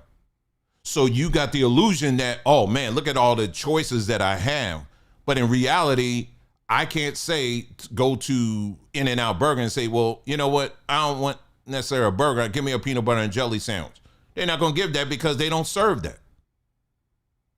You understand what I'm saying? So it's just an illusion of choice that they give you even when you go to these restaurants. And I think a lot of people now are starting to become aware of that now because if you notice, if you've been paying attention to the news, many of these restaurants, they are shutting down branches by the thousands. By the thousands, they're shutting them down. And I think it has a lot to do with, number one, the quality of the food, but also people are looking for originality. They're looking for quality, and they're looking for variety. They're looking for choices. That's just human nature. I don't always want the number one or the number two or the number three. Sometimes I want something completely different, and you don't offer it. You understand? So anyway, so it's the illusion of choice that they give you. And so this system is, when I tell you it's a controlled space. So when we say it's a matrix system, it's that. It literally is just that. Now, for those of you who have been following us on our YouTube page on this journey, and that's hence the name of the channel, we have been through, we didn't name it just because. We named it because we literally are on a journey. We went through Christianity, went through the Hebrew Israelite thing and all of that. And I know that it's very difficult. It's very challenging because this is something that was welded and seared in our identity as an individual, as a people, when it comes to religion and what our belief systems are, right? It's been seared in. That's why, from me, I'm never going to be hard on people who still want to remain in Christianity or still go to church or still be a Hebrew Israelite. That's up to you. If that's what you want to do, that's up to you. You understand what I'm saying? But truth still remains, right? And so that's our choice. So what we do here is that we try to present to you the truth and say, hey, listen, look at this, take a look at this, and try to be honest with yourself. But in the meantime, I get it. I understand. Because sometimes if you are you can't just rip things out of people because you end up killing them. So I'm not going to do that, but I'll be here to always try to the best of my ability. Hey, listen, check this out. And when you depart from these things, when you separate yourself from these belief systems and all of that, the word jarring ain't probably enough there. Psychologically, it can be very challenging. So just that alone, separating yourself from these belief systems, it's not easy. It's not easy at all. So it's that. You can't, so anyway, so one of the things is that we tell ourselves that if we do the right things, if we are truthful and have, really value things like good moral character and, have high values and all of that, so somehow we can change the system. Let me tell you something. And this is one of the lessons that I learned. The system cannot be changed. You can't change the system. The system is already wired. This dimension, this timeline, or whatever it is that you want to call this space that we're in, that we're existing in, there are things that are in place that I don't care what you do. It's just hardwired. That's it. And that's just what it is. Now, I'm saying this, I know I'm talking to a good percentage of people I'm talking to are black folks, but I want you to think beyond that for a moment, okay? Because it's not just black folks. It's just, period. It's just, this is how it is. For example, the war that's happening right now, United States bombing, or, the United States with Israel bombing Iran and all of that stuff right there. It's over who? It's over Israel. I just was reading something the other day. Someone who works for a very large bank in New York, they were saying how, again, this is their word, not mine. They mentioned how they say it's an unspoken rule that they have in this bank, where if a person walked in the bank and they was wearing a yarmulke, they didn't even check their credit. They just automatically would give them a loan if they came in and they was asking for a loan. Now, like I said, again, I can't vouch for this person. I didn't even know this person, but what I do know, and I would encourage you to look it up, that most banks, and like I said, again, look it up yourself. Don't take my word for it. Most major banks have a separate a loan program for Jews. They have a separate loan plan that's interest free. You can look this up and you can verify it. Okay.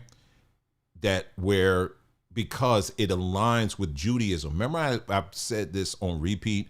I said this matrix system, the coding, the operating system of this matrix system is Judaism. Remember I said that? It is. And so these people you're going to always see getting preferred. Always, always, always. The wars that is going on right now. Do you know that gas out here where we are? I don't know what it is where you are. Out here, it's $5 a gallon. $5 a gallon. That's a lot. Now imagine all these people out here that are trying to do those delivery services where they're going out and delivering stuff. You just wiped them out. You just completely wiped out a lot of those people. That's why, like in towns like Mesa or Tempe or even Phoenix and probably some of the other outlining towns, and I know in Scottsdale, I'm sure if you drive through any of these towns, and I'm sure maybe for some where some of you guys live, sure you've seen it as well. They have those little robot car, not the cars, but these little carts that deliver food. You look at the guy that's over Amazon. Now, do you see why all of his vehicles are electric? He already knew what was going to happen. So they're already, so if you're like, especially if you're in a market like this where it's $5 a gallon, I mean, they're already telling you that, and I was looking this up and they said that, you know, if you're going to do a delivery service kind of thing, it's best if you have an electric vehicle at this point because it's not really sustainable. It's not.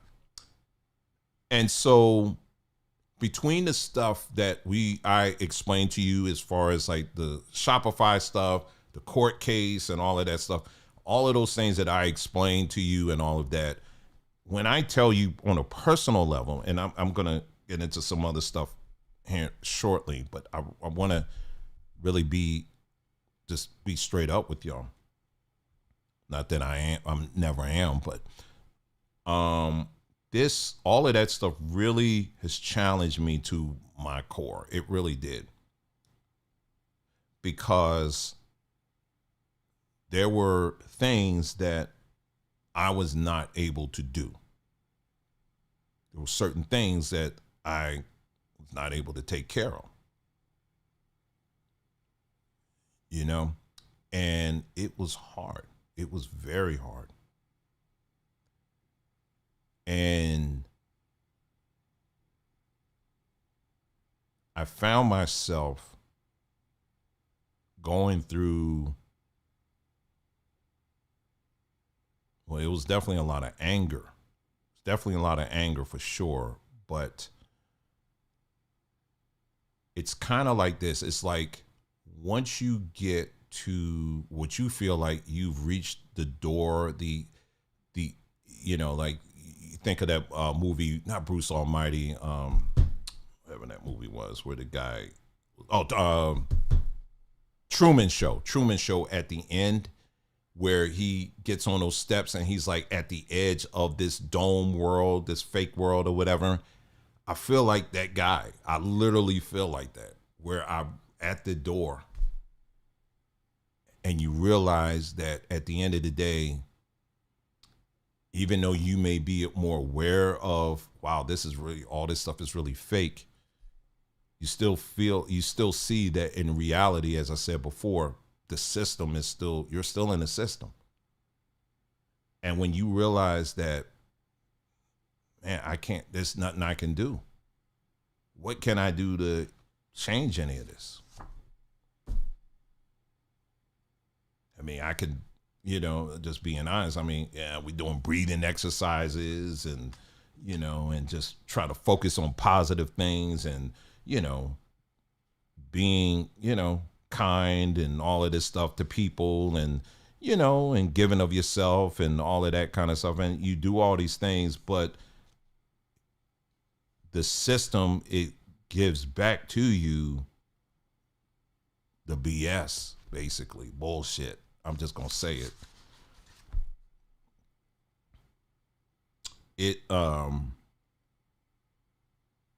It really challenges you. And I say this, I'm saying this coming, you know, now I'm speaking as, I mean, I'm a black man anyway, but, you know, I'm just coming from there for a moment. It makes you feel very defeated. And no matter how many times it's like you just keep climbing out of one hole only for another hole to be there, followed by another hole, followed by another hole. And it's like it's never ending. And I went through a whole lot mentally. And I will admit there were very dark thoughts that went through my mind. I'll just leave it at that. And I'm very thankful that I have my family with me,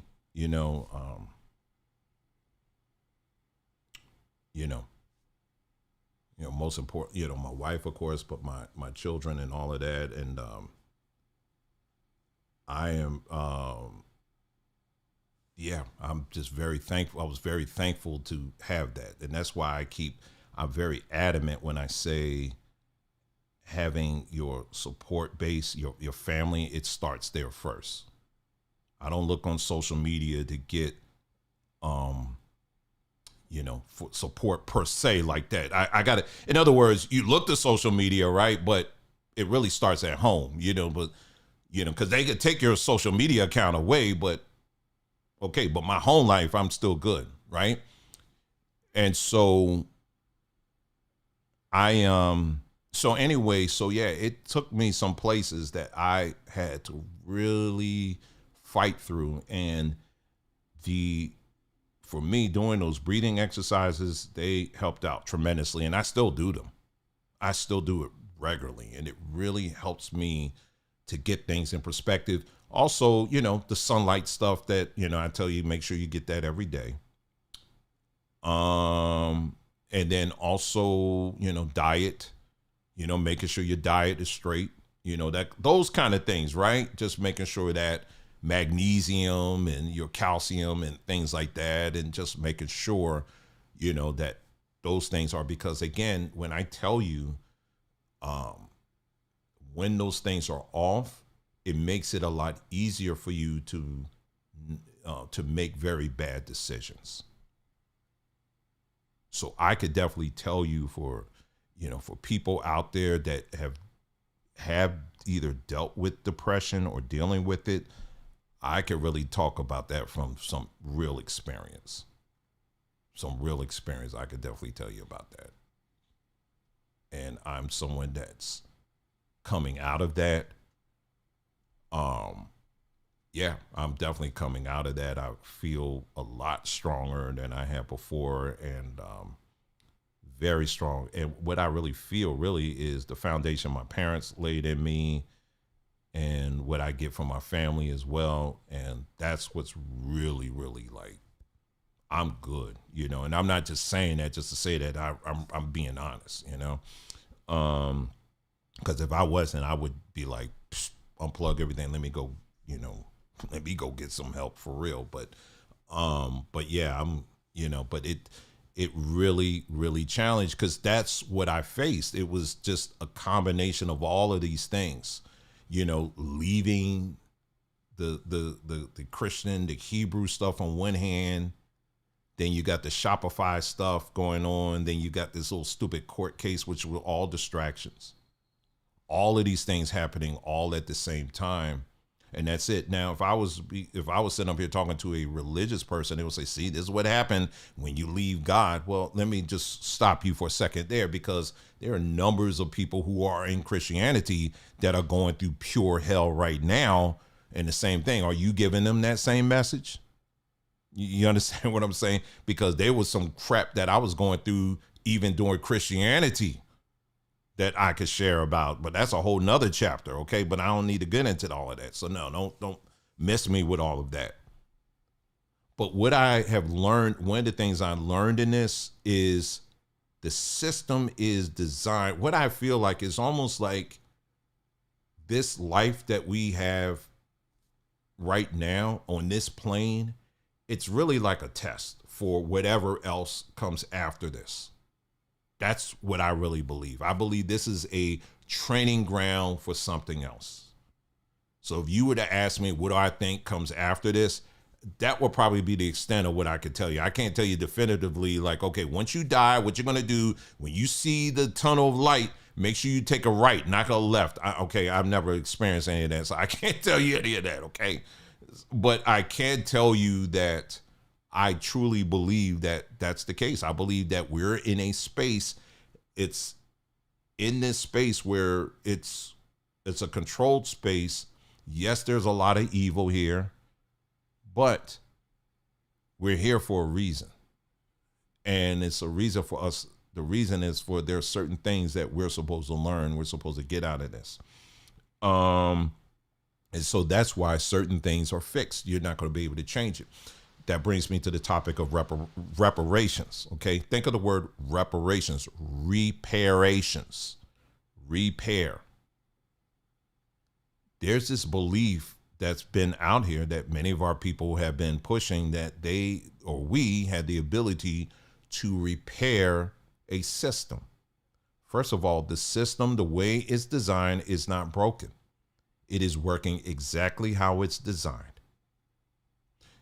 Go to the thumbnail that I chose for this broadcast.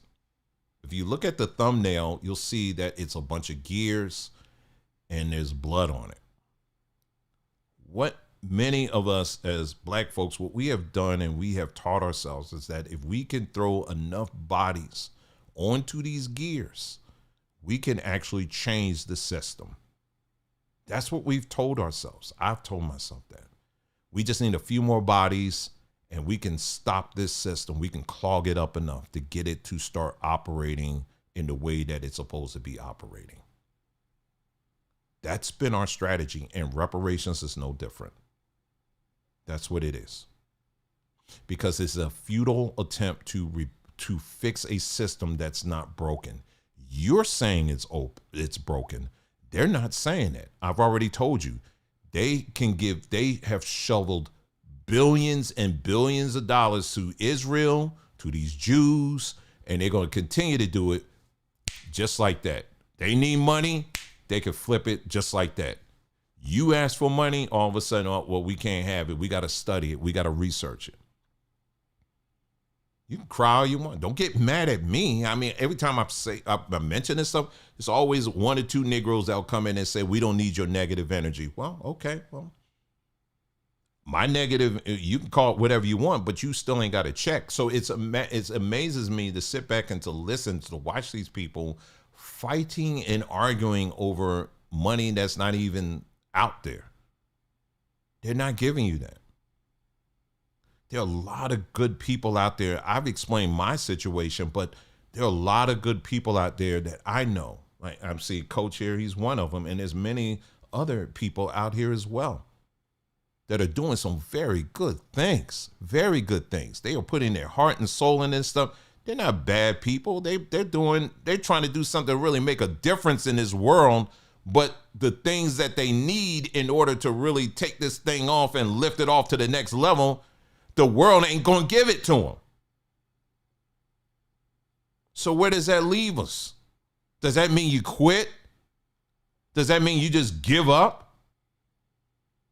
Does that mean you take everything you say and just toss it out and say, what the hell? What's the point? Why am I even doing this? Let me just go somewhere in the field somewhere and let me just go ahead and take myself out. Is that what you do? You just stop and that's it? No. You know, I always say nature is always teaching us something every day. I always say that.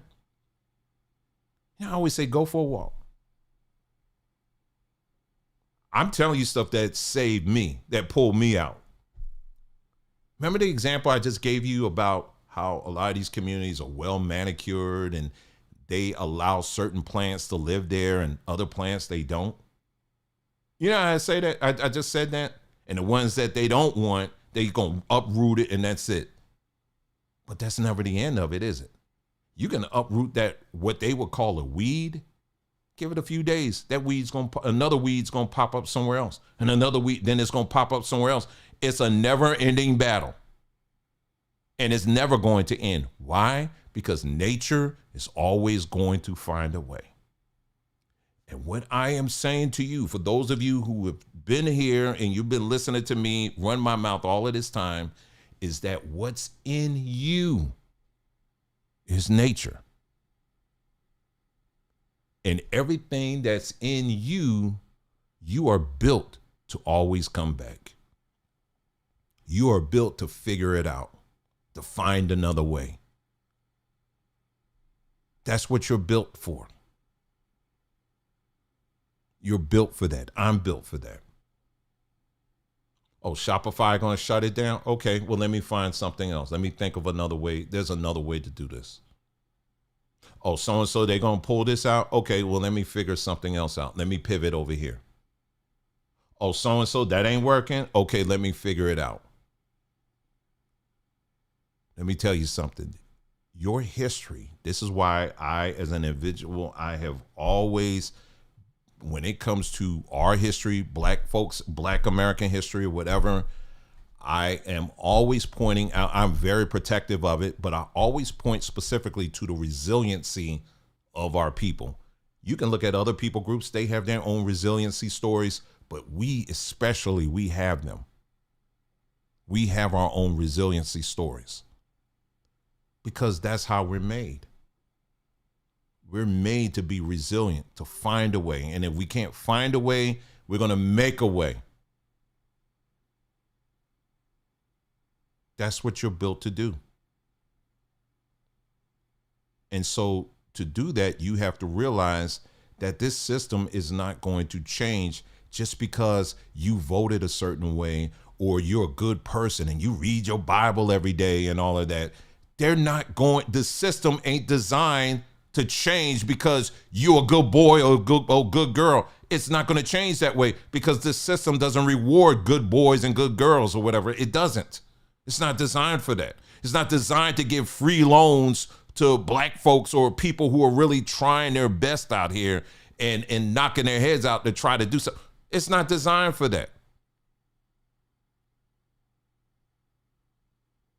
It's not designed for that. It's designed to keep people homeless. You know, when you think someone just mentioned LA, in LA, my daughter, she just came back from, San Diego.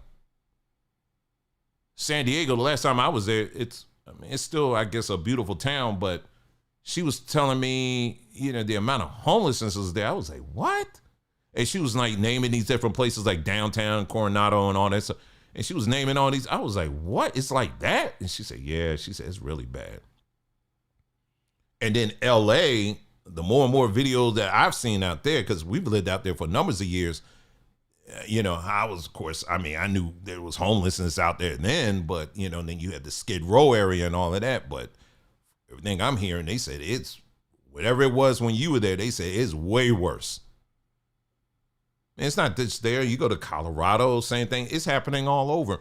This system is designed to continue that trajectory where more and more people we're going to see going homeless. We're going to see more and more people going without and all of this other stuff. Now, the choice you're going to have to make is this.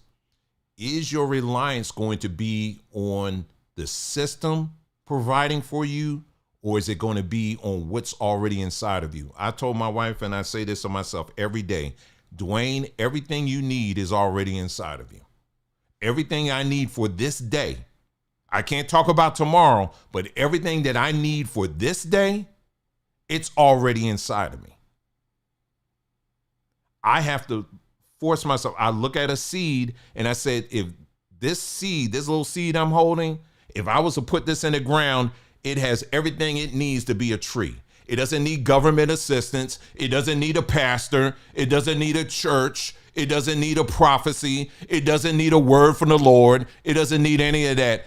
Everything that it needs, the word, everything it needs is already in that seed. It doesn't need a book. It doesn't need a course. It doesn't need a certain music. It doesn't need a girlfriend. It doesn't need a boyfriend. It doesn't need that. Everything it needs, it's already programmed in that seed. When you were conceived in your mother, you had everything you need right in there. Everything. But what this system has done is trained us to believe that your success and failure is rooted in the system. So if the system unplugs from you, you will not survive. That's what it tells us.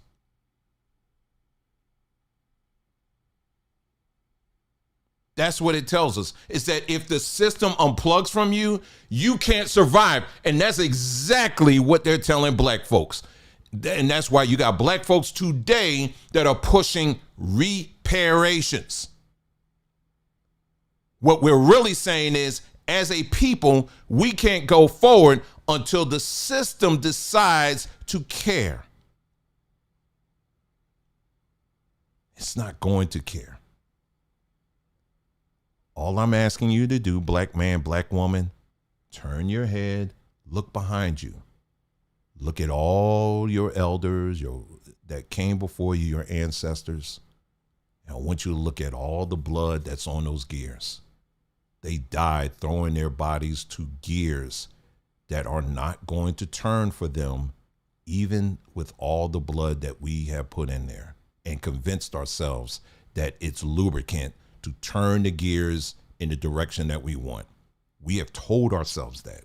What I'm telling you is, it's time to stop, because the system is not going to adjust itself for you. It's not. That's what I've learned in this. That's what I learned. But let me give you one final thought. I'm looking at my time now. I told my wife this. One of the things I told her, getting back to the whole, what you call it, the court case thing, right? I told my wife this. I said, one thing I want you to do, hon, I said, I don't want you just to focus on us and how we feel. I said, I want you to scope this out a little bit, because there's a little bit more to that story, and I'm going to share it with you now. This woman, and I kind of gave hint to it before, but this woman, she moved in that house in the middle of a divorce. It was funny to sit back. She's like a white Hispanic person or whatever, but she, try to play like she white or whatever. She played, how these white Hispanics, how they do. Because she was in court, she was saying, as a single mother, I was like, you don't shut up with that, okay? But she basically moved into a house in the middle of a divorce. That's not a flex, that's a loss. Meanwhile, at the same time, we moved into another house, and we're still together, baby. My wife and I, there ain't no problems between her or me. We good. We very good. And like anytime you go through stuff, it always gonna make you either love each other either more, or it's gonna break you apart. But I'm gonna tell you, the latter ain't hardly happening. We doing very well. I'm talking about just period in that department. We're doing very well. And both of our children are doing just fine. And they couldn't make us any prouder or happy to be parents. I have nothing to complain about on that department as well. Our family is solid. Her family ain't. That family's toe up. So who came out with the greater loss? I say they did. So I choose to focus on that. I'm not going to replay what happened in that courtroom, because if I keep replaying that, it's going to keep me in a cycle. It's going to keep my nervous system locked in on a cycle of defeat. But what that judge did, it ain't the final say so in my life, in the life of the things I'm supposed to be doing. He is not the final say so in that. He's not. What are we going to do? We're going to be resilient, and we're going to keep doing what we always doing. What has been my mission, and what is going to continue to be my mission, is this, is that I am fully committed to make sure that as many people, particularly black folks, as possible are cured of high blood pressure and diabetes. I've said that before. I said that years ago, and I'm still standing on that square, and ain't nobody going to take me off of that. I am still committed to that. I am still committed to that, because I know that's, if anything, I know that's what I'm supposed to do here, is that. Ain't nothing taking me out from that. I'm still focused on that. So we gonna figure things out. We're gonna come up with something. We gonna our aider, multi and all that stuff. We're gonna keep on coming up with stuff and saying, okay, how about this? Won't they try this? Or let's do this. That's gonna help them with this. Let's do this. Let's push that and all that stuff. We're gonna continue to do that because we've gotten the results. We've gotten people coming back, writing us back and saying, man, I went to the doctors and they're saying, man, whatever you're doing, keep doing it. There you go. So, yeah, so I've learned is that, no, I'm not going to depend on this system. Anything that was in me before to rely or depend on this system for anything, I'm not, it's gone. It's gone.